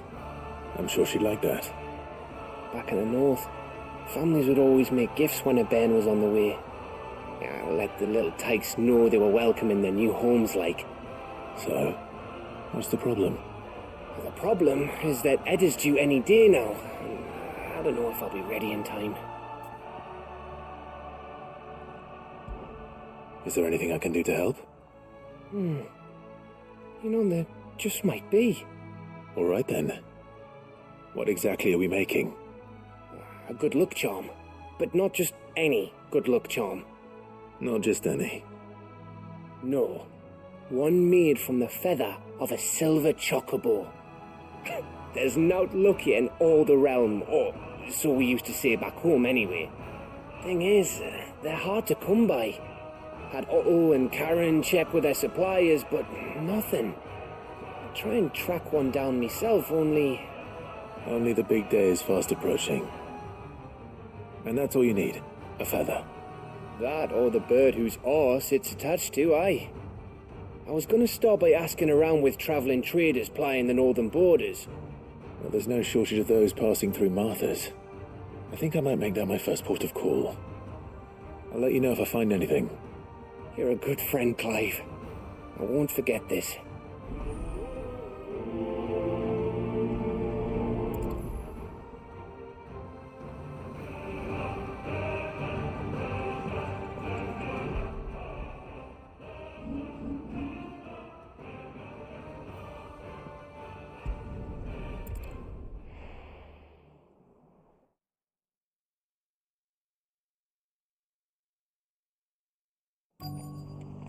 Let's hope one of the merchants here has what Gav needs.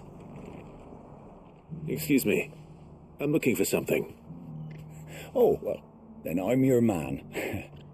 A silver chocobo feather. Oh, or maybe not.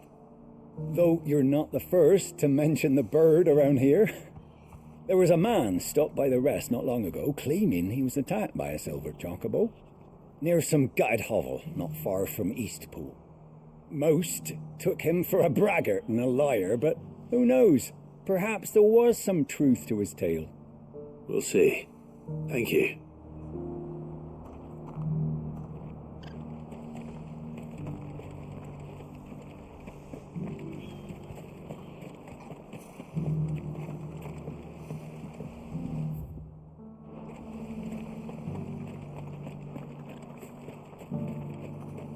Just because the heavens have gone to rack and ruin, it don't mean we have to.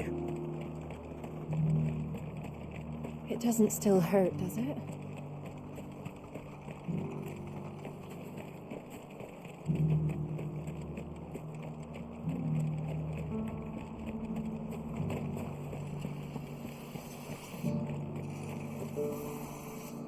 How do, traveller? You've the look of a man who could do with a new whetstone. Or perhaps a bawdy etching of the Vicerine. Maybe another time. I'm looking for a silver chocobo feather. If that's the case, rumours are all you're likely to find. No one has seen a silver chocobo for years. Word is they were all hunted for their feathers. Some northern nonsense about bringing good luck. Didn't bring them much, nor their bows. If any are still out there, I reckon they'll be doing their damnedest not to be discovered. You're probably right. Thank you anyway.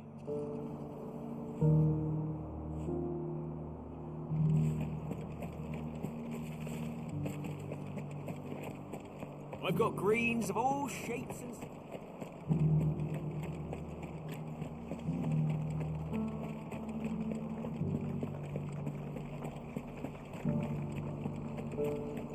Look, Daddy. It's shining so brightly. Whoever's idea it was to take those bearers away.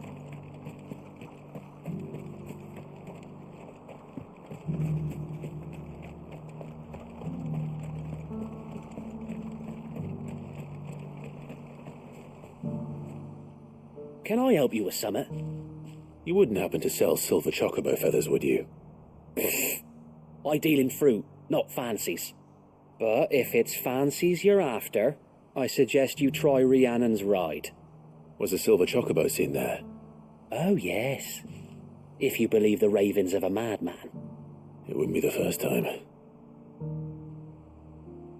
A silver chocobo sighted in the hills near Rhiannon's Ride. It sounds almost too good to be true. But since I'm already here...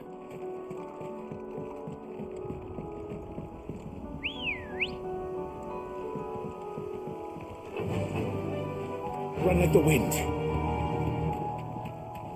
Can hardly wake you up.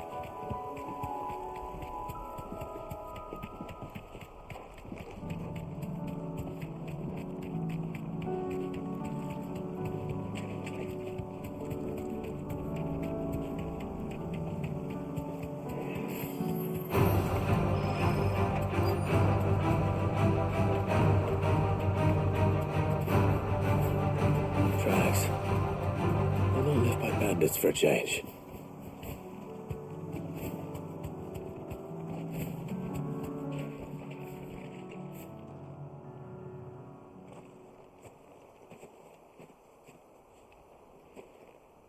More tracks. And these look fresh. A chocobo was here. And recently. Perhaps it still is.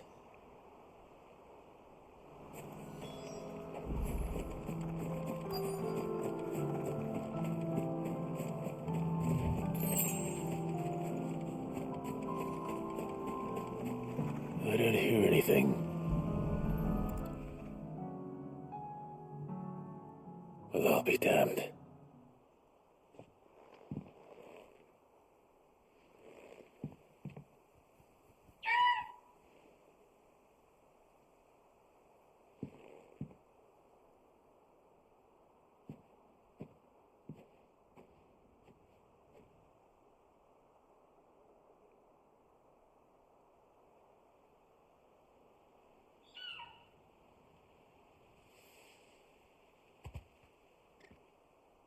It's all right.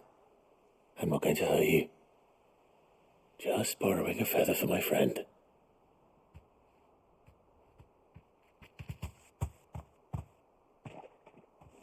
Thank you.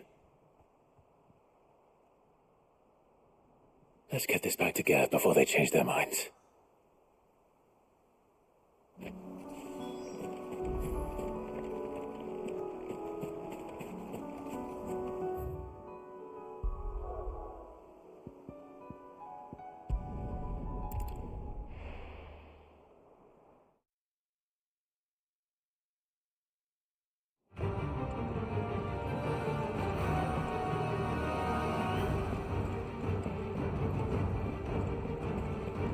It was no trouble at... Clive, you're back. How'd you get on? Any luck? Any luck, you say?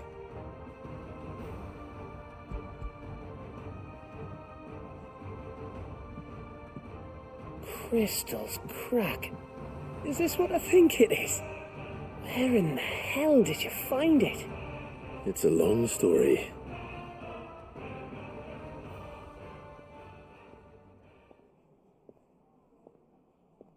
Right there on the road to Eastpool. Who'd have thought it? Everything up there's been abandoned for years. The empty cabin made for the perfect shelter. Though I fear my presence may have forced the poor creatures to look elsewhere. Don't blame yourself, Clive. The blight's right on Eastpool's doorstep. They'd have had to move on before long, even if you hadn't have turned up. They'll find a new home. Trust me. After all, that's what us endangered animals do. Anyway, what matters is, you managed to nick us one of their quills before they could run off. And now all that's left is to fix it to the carving. I didn't know you could carve. Reckon there's a lot you don't know about me. Like the fact I'm as good with a whittling knife as I am with a sword. And that bone Ember gave me's a dream to work with. What did you say it was from again? An Avis? But it weren't your Avis, Sid. I slew one of my own at last. So all those long nights in the pit finally bore fruit. I'm proud of you, Ember. Don't speak too soon. I ain't done my trial yet. There we go.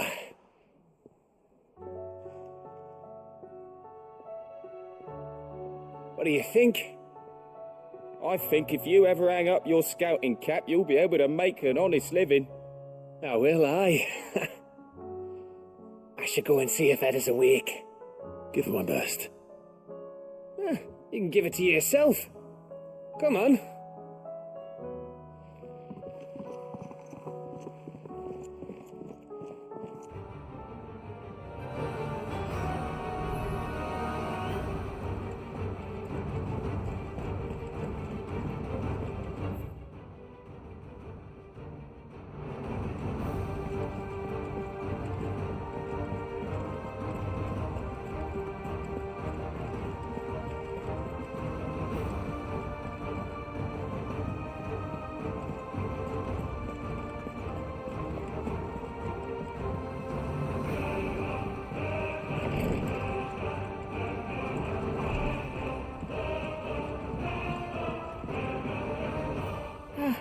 Me lords. How are you feeling? Well, thank you. Is something wrong? Wrong? No, nothing like that. What it is, Go on, please.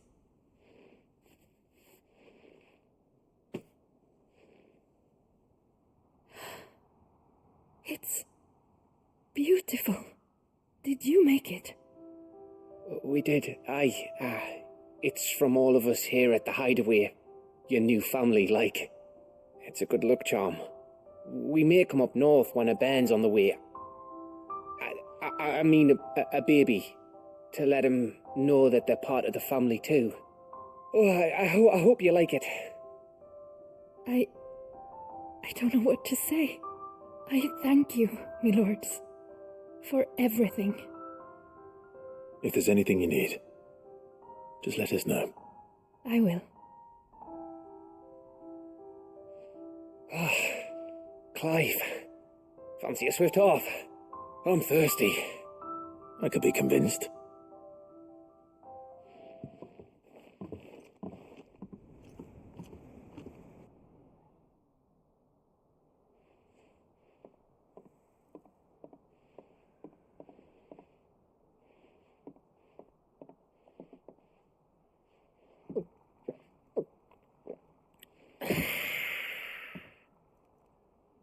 Don't you think you've had enough? Oh, we're celebrating. I'm gonna be a father. I think Edda might have something to say about that. You know what I mean. Bit of light in these dark times.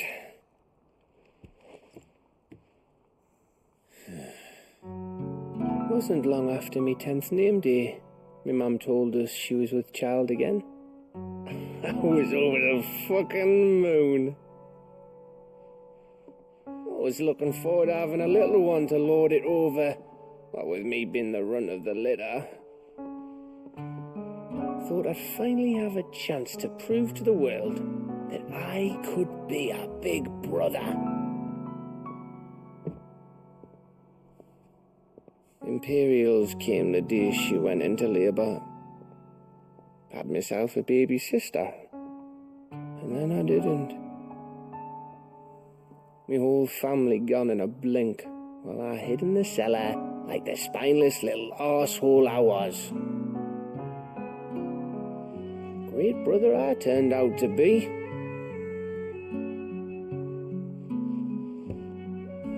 I'll never be a leader.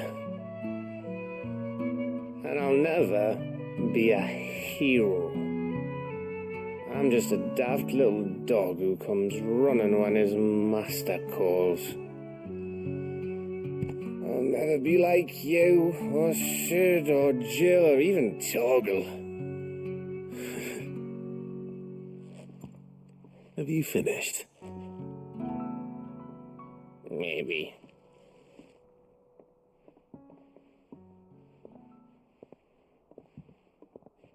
Do you know why you're our best scout? Because you don't need anyone to hold your hand.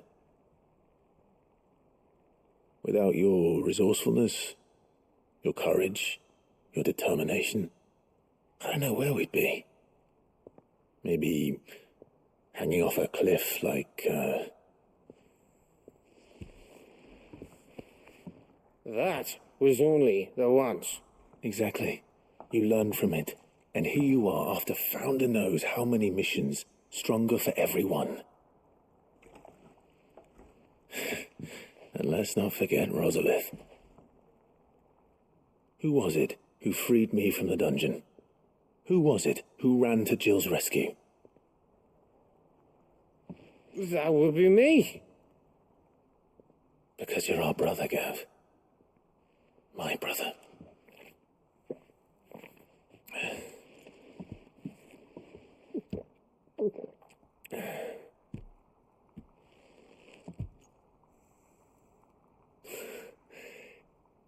Your brother.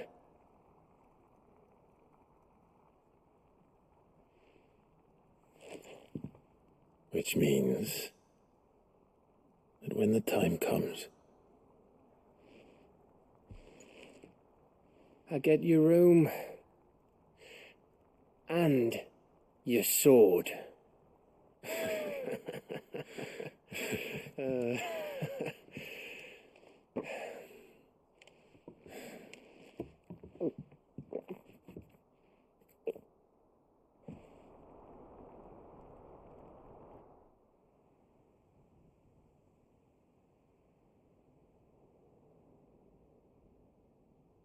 I may have had one too many. You may have had 10 too many. I said I was thirsty. Better get back to work anyway, after I walk this off. Clive? What is it? Thanks for, you know. I know.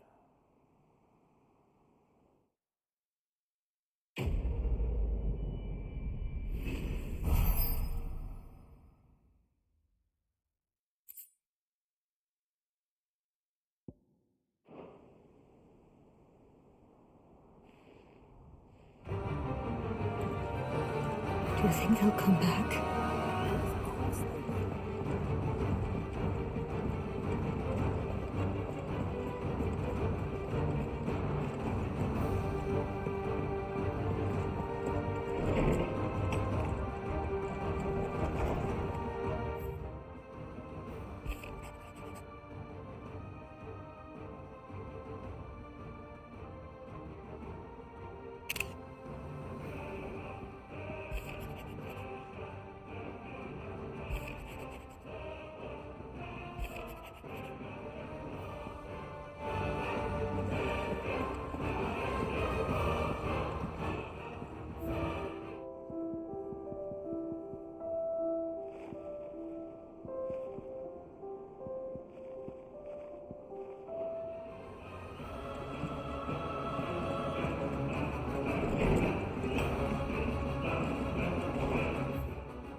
Clive.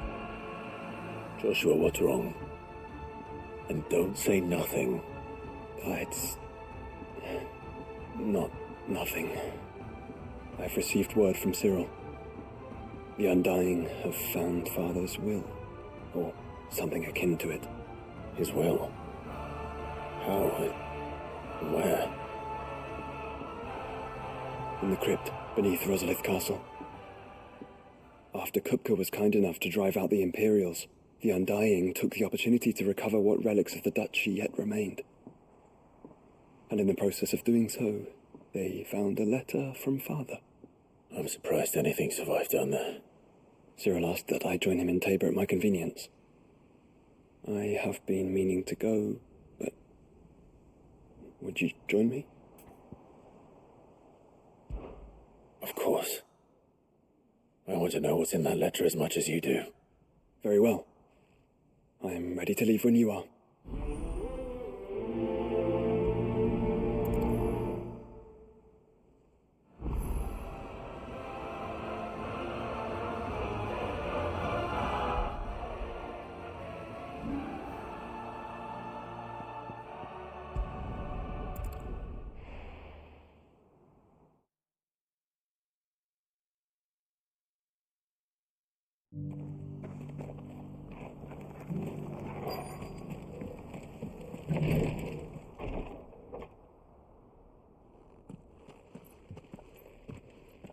Your Grace, my lord, I trust your journey was not overly onerous. Cyril, you found a letter from Father? Yes, I have it here.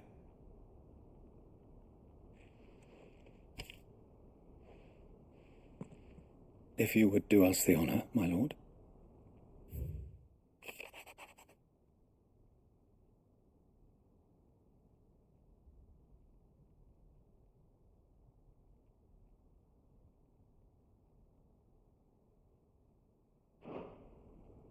An inheritance.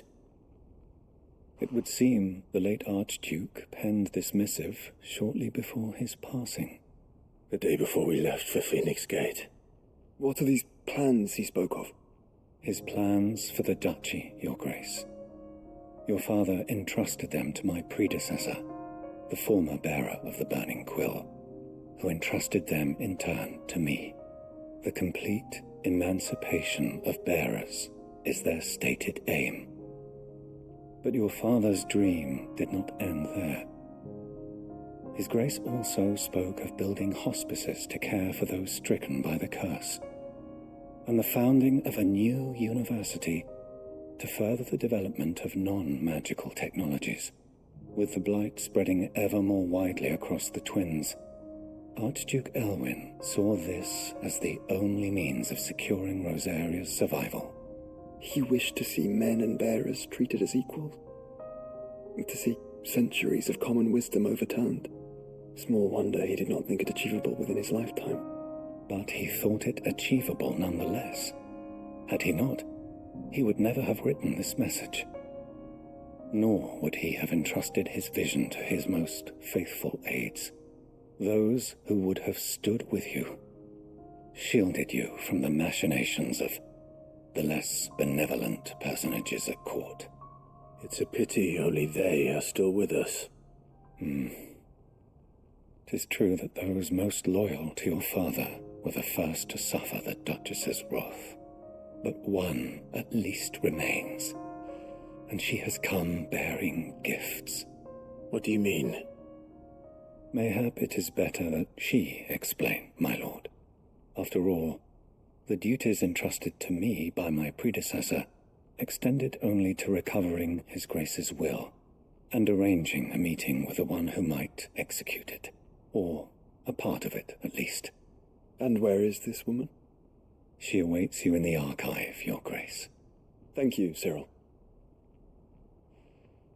Shall we then?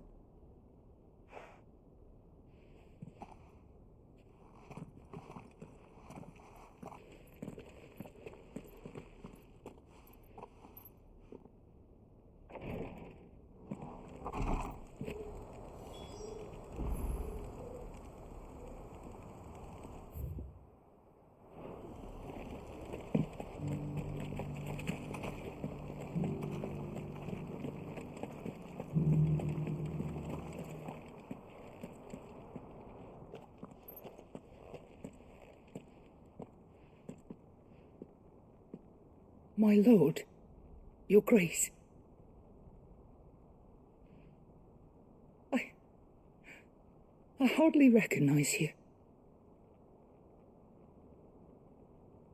I am Goditha, retainer of House Rosfield, loyal servant to the Phoenix and his shields. Your father, the Archduke Elwyn, entrusted me with the delivery of a gift. I only hope you can forgive my tardiness in bringing it to you. Lift up your head, Lady Goditha. You have our gratitude for your service to our house and to our father. I merely did my duty, as any proud Rosarian would.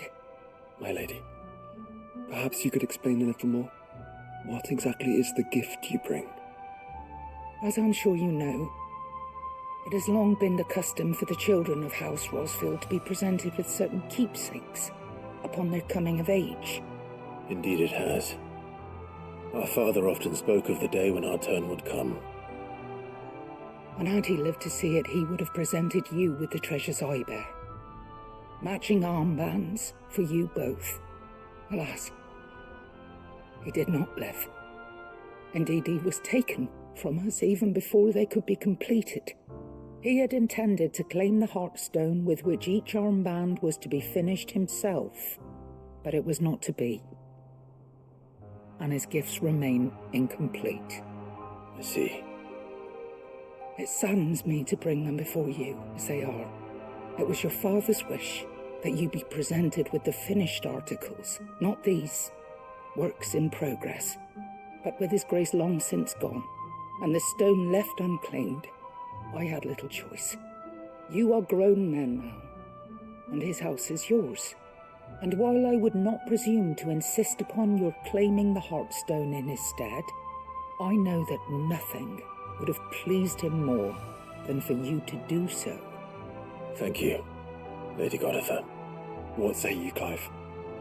What else? Of course, my lady. May our father's will be done. Oh, I am much obliged. Do you know where we might find this Heartstone, my lady? I do. Though it may be a matter of a good deal more than simply happening upon it. It is found in the bellies of elder griffins, you see. We do at least know where to find one. A certain specimen has made its nest in Titan's Wake, not far from here. A certain specimen? You are most perceptive, Your Grace. In answer to your unspoken question, yes. In fact, this is the very same beast your father meant to slay. I have been tracking its movements since you were but a boy. Were you to slay it in his stead, as men of House Rosfield, it would surely make your father proud. What say you, Joshua? What else?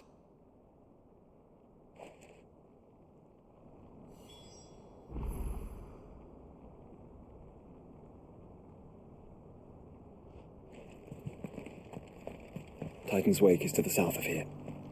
But we must not be hasty. The good lady has been disappointed once.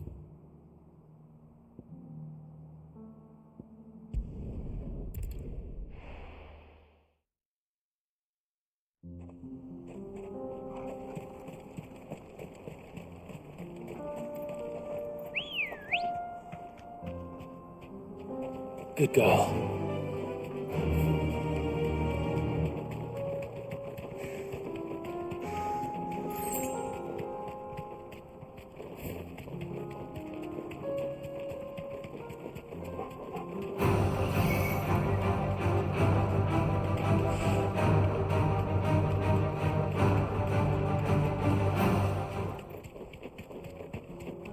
Eyes peeled, Joshua.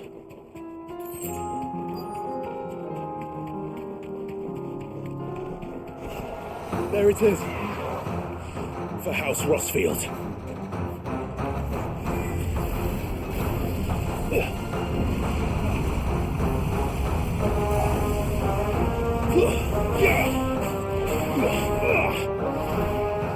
Too slow.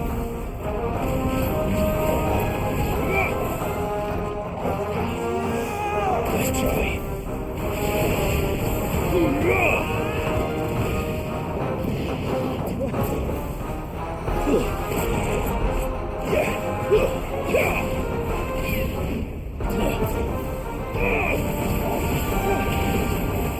Too slow.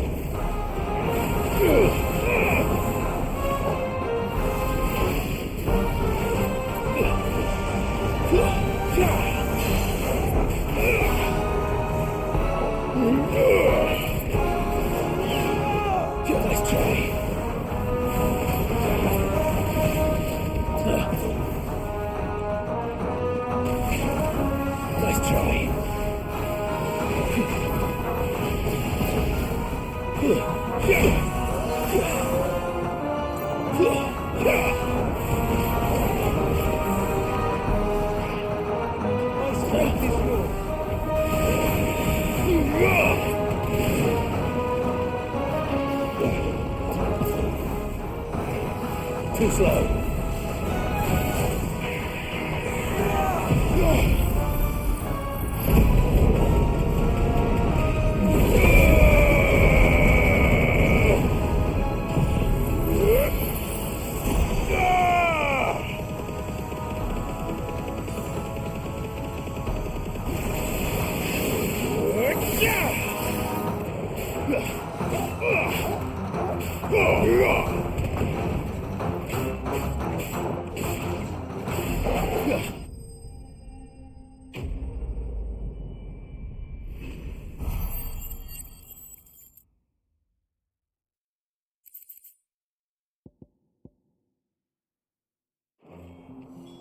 Is this the Heartstone?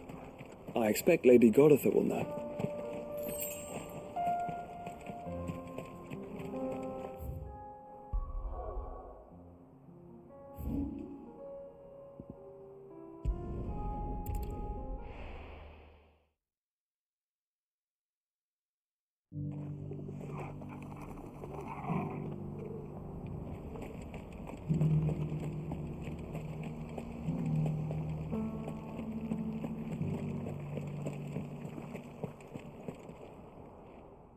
Thank the Founder you were safe.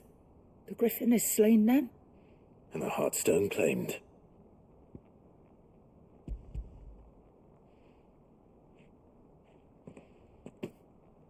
Yes.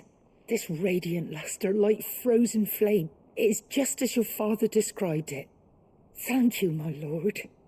Your Grace. Your father would be so proud. Lady Goditha, the lapidary is ready. Thank you, Cyril. I will be with him shortly. If you would excuse me, I shall have the stone cut and set forthwith.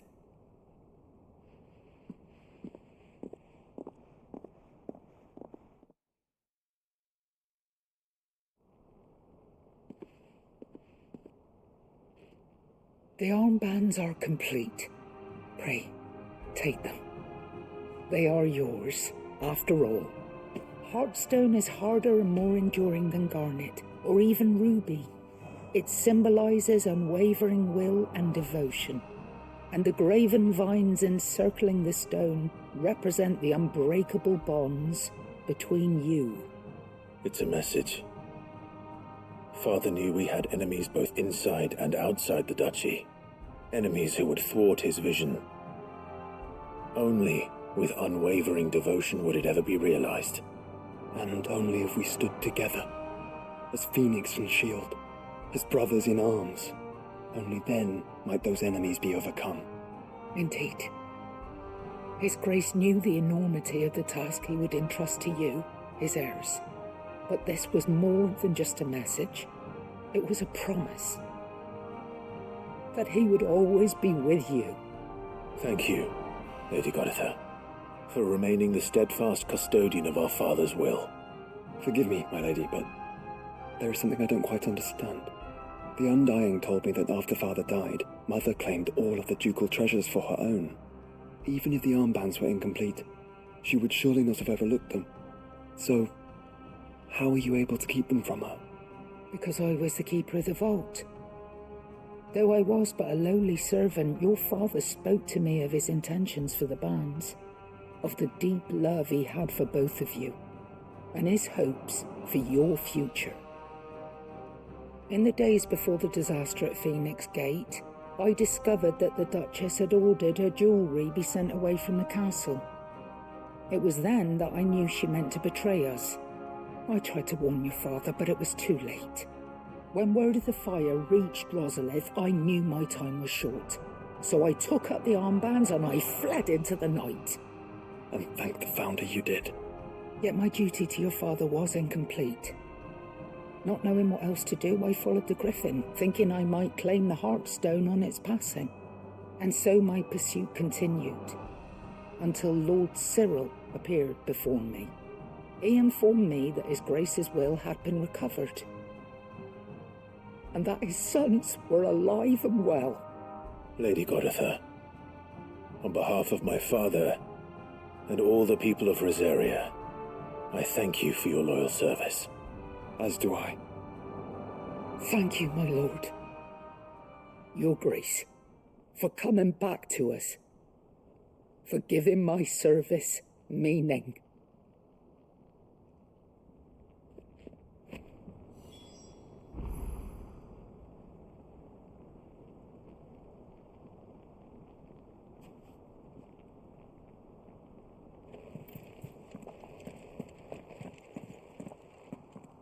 The banns suit you well. It must be gratifying to finally receive the inheritance that was denied you for so long. It is. And we thank you for the part you played, Cyril. If you would permit me to play my part a little longer, might I suggest that you make your way to your father's memorial atop Hawk's Cry Cliff? Let him see that you have received his blessing, and that his vision lives on in you. I suppose it would be churlish not to. What do you say, Clive? Shall we pay Father a visit? I think we should. I was hoping to be able to offer him my thanks before we left for Origin. Your father's helm is enshrined there. It has been since the day we recovered it from Phoenix Gate. I prithee claim it, for it too is a part of your inheritance, and I do not doubt that your father would prefer it in your hands than perched upon some lonely rock. Thank you, Cyril.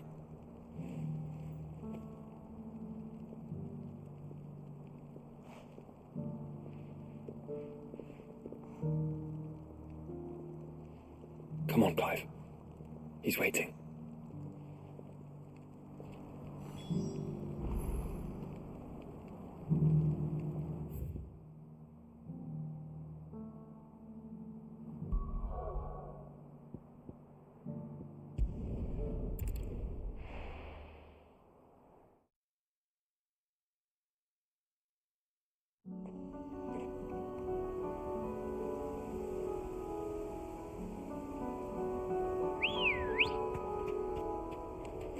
Ready, girl?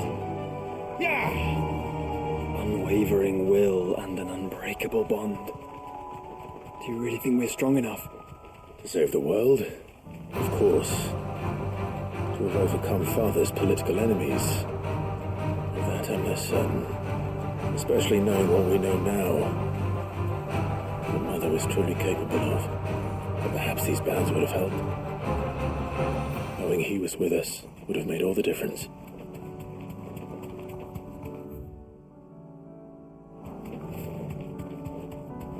It's just back there.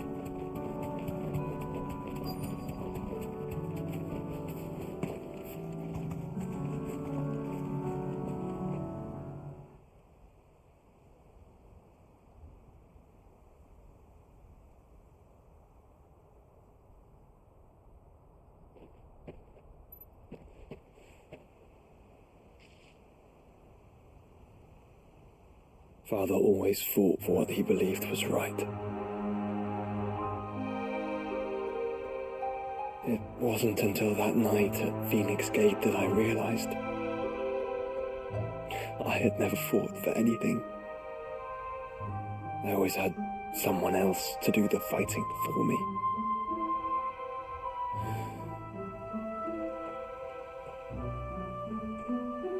No matter how fate conspired against him, he never lost heart, never looked back, never stopped fighting.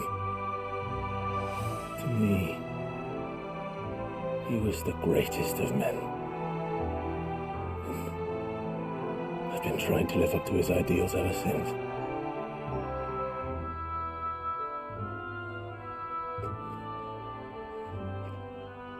We all have, Clive. We all have. And we'll keep trying. Because that's what he would have wanted. What he would have done himself. Even if it meant standing against the very gods in the heavens. I shall be borrowing this, Father, if I may. That you might watch over us as we follow in your footsteps.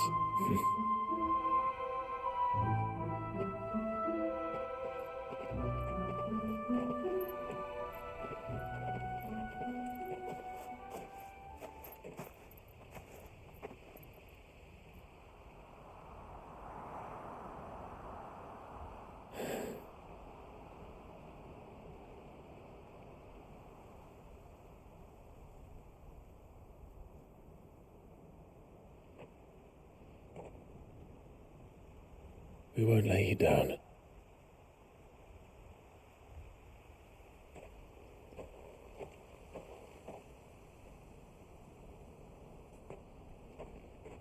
Onward then. Onward. To the end.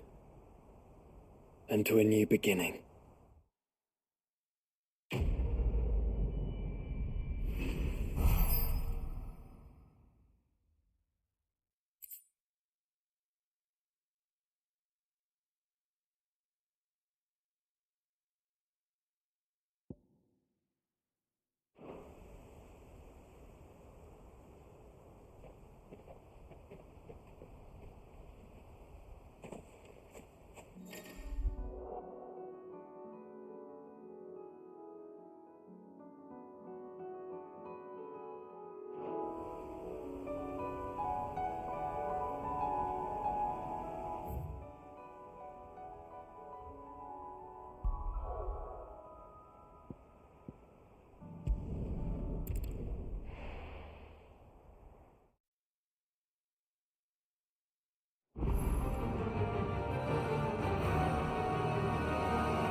If Joshua's worried about Jill, I should go and speak with him.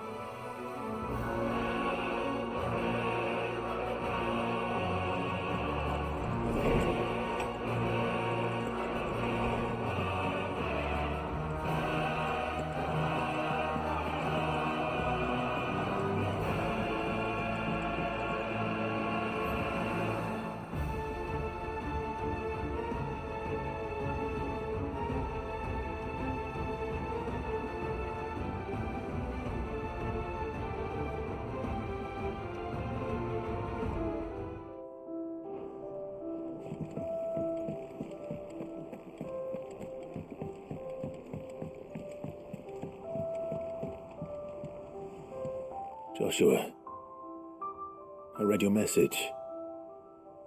You're right. Jill is different. I don't think I'd realized how different, but since we've returned from Drake's spine, I've felt it more and more. I suppose it's not hard to imagine why. She doesn't think she belongs anymore. And that's why we need to remind her she is still one of us. To let her know that we still need her. Now more than ever. That you still need her. But how to do that? When last we were truly close, we were but children. Of course. Do you remember the time we accompanied Father on his annual tour of the Duchy? And Jill and I broke from the procession to ride up Man's Hill. To see the snow daisies, I remember. It was the first time Father had allowed us to join him. And when he realized you were missing, he had the entire retinue down to the pot boys combing the countryside. In the rain. A thunderstorm forced us to take refuge in a grove of oaks before we'd even made it halfway there. It was the Lord Commander who finally found us, and needless to say, he was none too pleased. Then it seems you and Jill have unfinished business. What do you say? Man's Hill. It's not that far. Oh, true. Though I suspect it is also much changed. Little in southern Rosaria remains as it was when we were children. You're saying I should go and scout the area for bandits? I'm saying we should first go and see if there are actually still any snow daisies left. What would you do without me, Clive?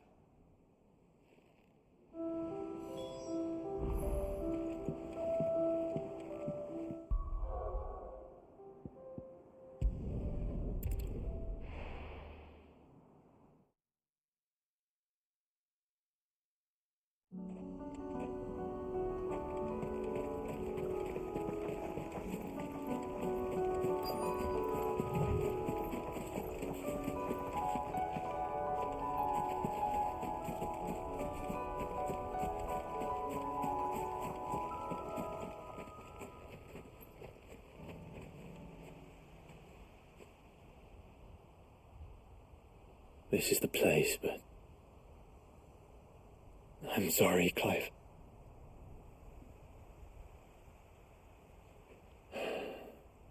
There's nowhere been spared. What do we do now? We keep looking.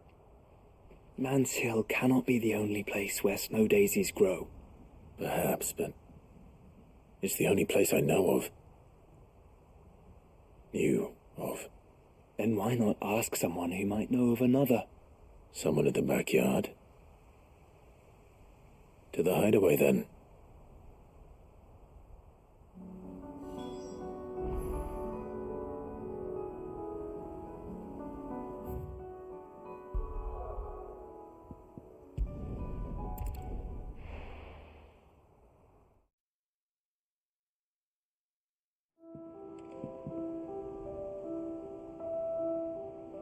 Let's hope one of the gardeners knows where to find snow daisies.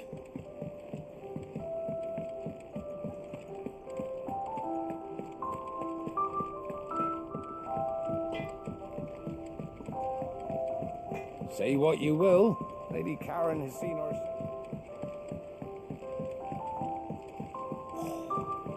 This should talk.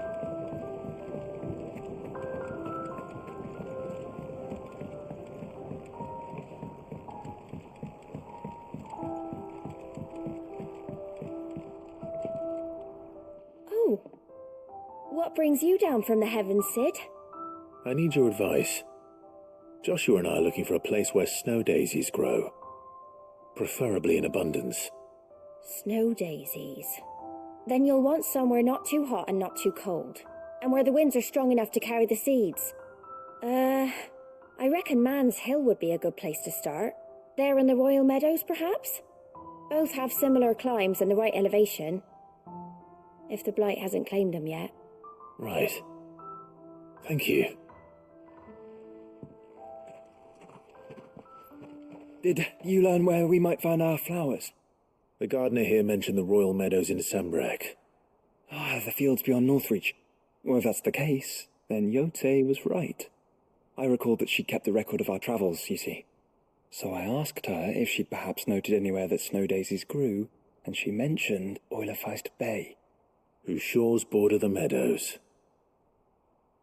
Off we go then.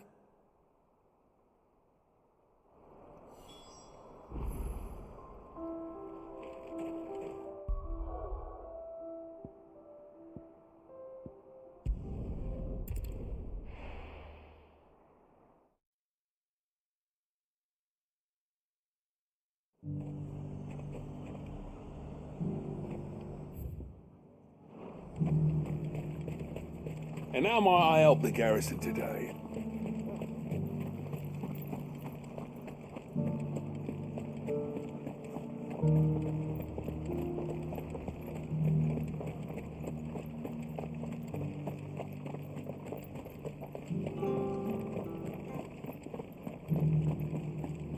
Haven't seen any of those beastly blue-eyed...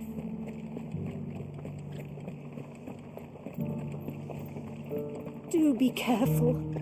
I will.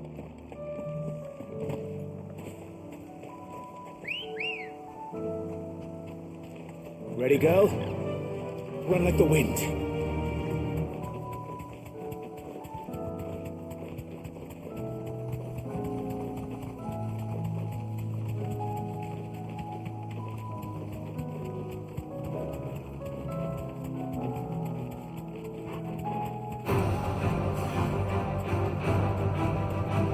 those are vast. Where do we even start? Gote mentioned the coastline. We can start there.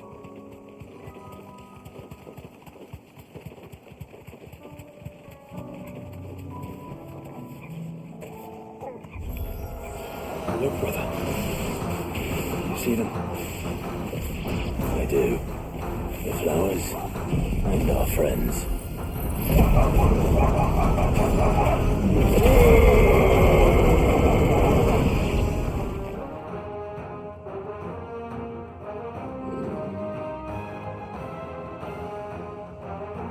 What do you see, boy?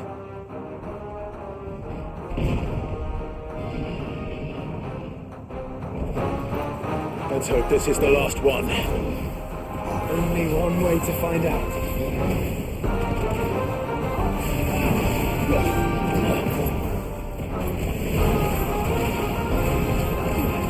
Let's try.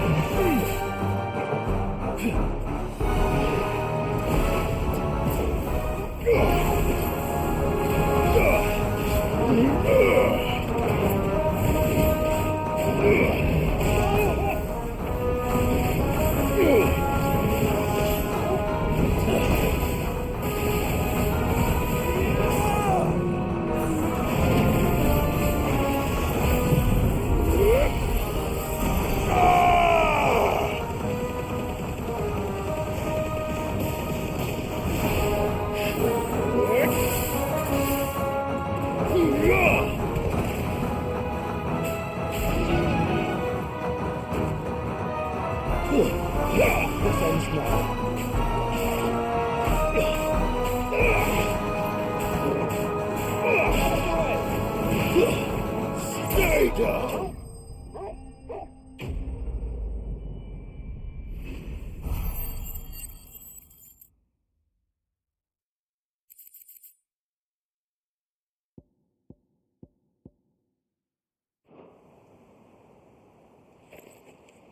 That was harder than I expected.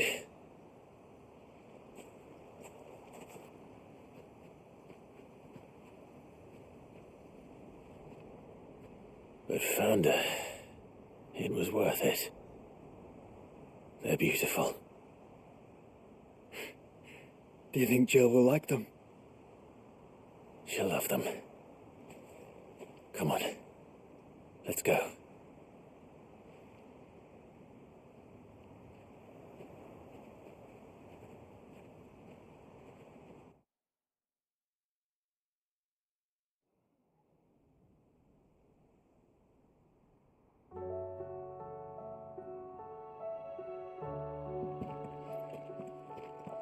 It appears my work is done. The rest, as they say, is up to you. Well, you and the skies. We wouldn't want another thunderstorm now, would we?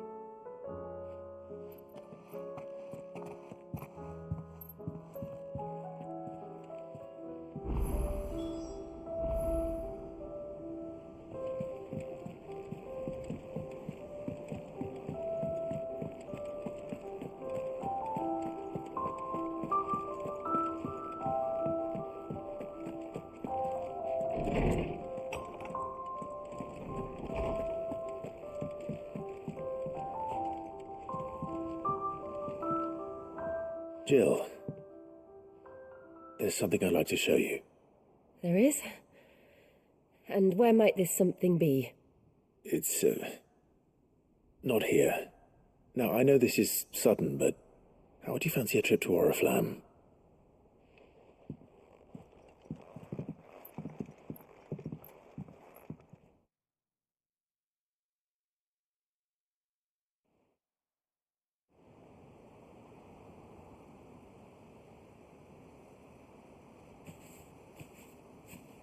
There are so many. This is what you wanted to show me. I don't know what to say. You don't need to say anything. The smile on your face is enough. We've been worried about you, Joshua and I. Do you remember when I took you to Man's Hill? Or Try to. How could I forget? You saw me crying and thought a change of scenery might lift my spirits. In the end, it earned me a nasty cough and a stern scolding from your mother. But I felt wonderful nonetheless. I'm sorry. I had no idea what I was getting us both into. But I couldn't bear to see you like that. Before we left, my chambermaid told me she'd overheard your mother talking about my marriage prospects with some of the noblewomen at court. They were debating whether it would be more profitable to marry me off to one of the high houses instead of saving me for the ducal line. No one thought to ask me what I wanted. I was nothing to them. A pawn at best. I felt so trapped, so lonely. I didn't know. But I wasn't alone. You were there. Your hand in mine as we ran for those oaks. And I knew then, no matter what happened, I would be all right. I'll never forget that feeling.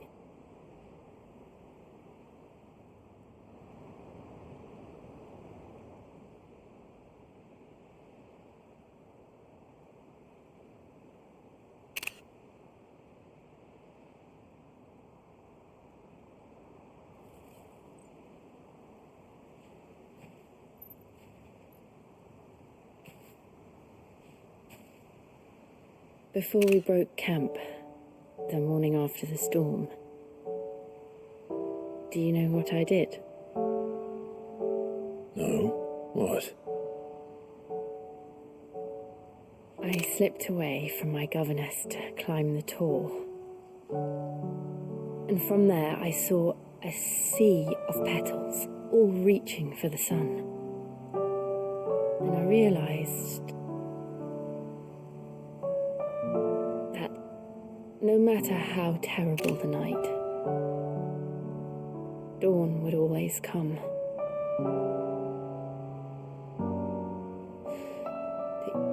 That you would always come for me. And you have. Again and again.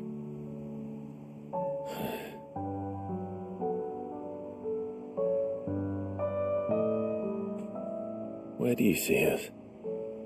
When all this is over?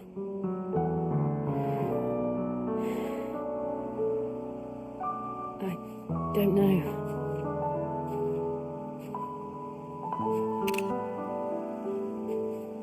Not here, though. I think I've outgrown the twins. After everything we've been through, the realm just seems so small. I'll need some space to spread my wings. Then that's what you'll have. And I'll stop at nothing to see that you do.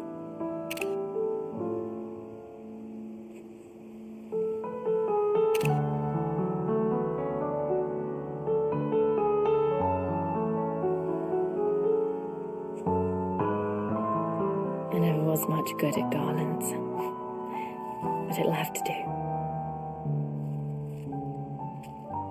I'll treasure it forever. Thank you, Clive. For this, the flowers, for everything. It's exactly what I needed. You are my treasure.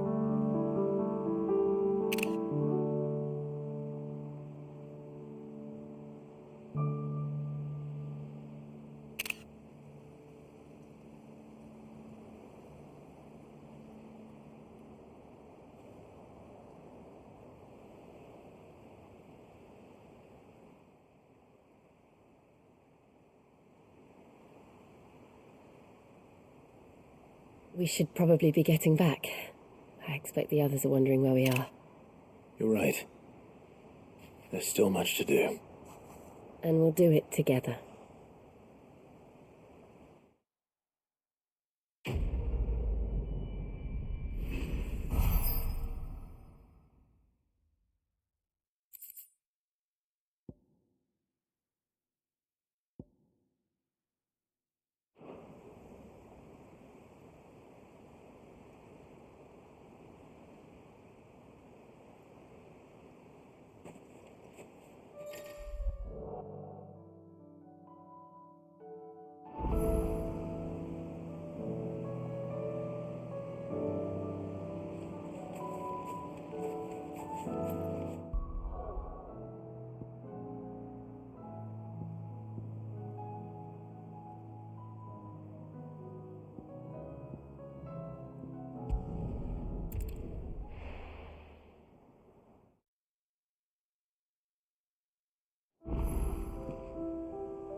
What do you want?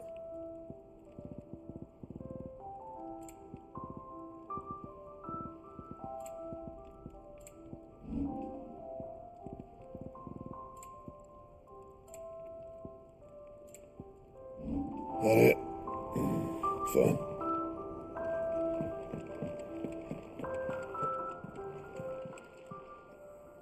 It's a dangerous world out there. Let's stock up one.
Come again. Or don't. I'm not much bothered either way.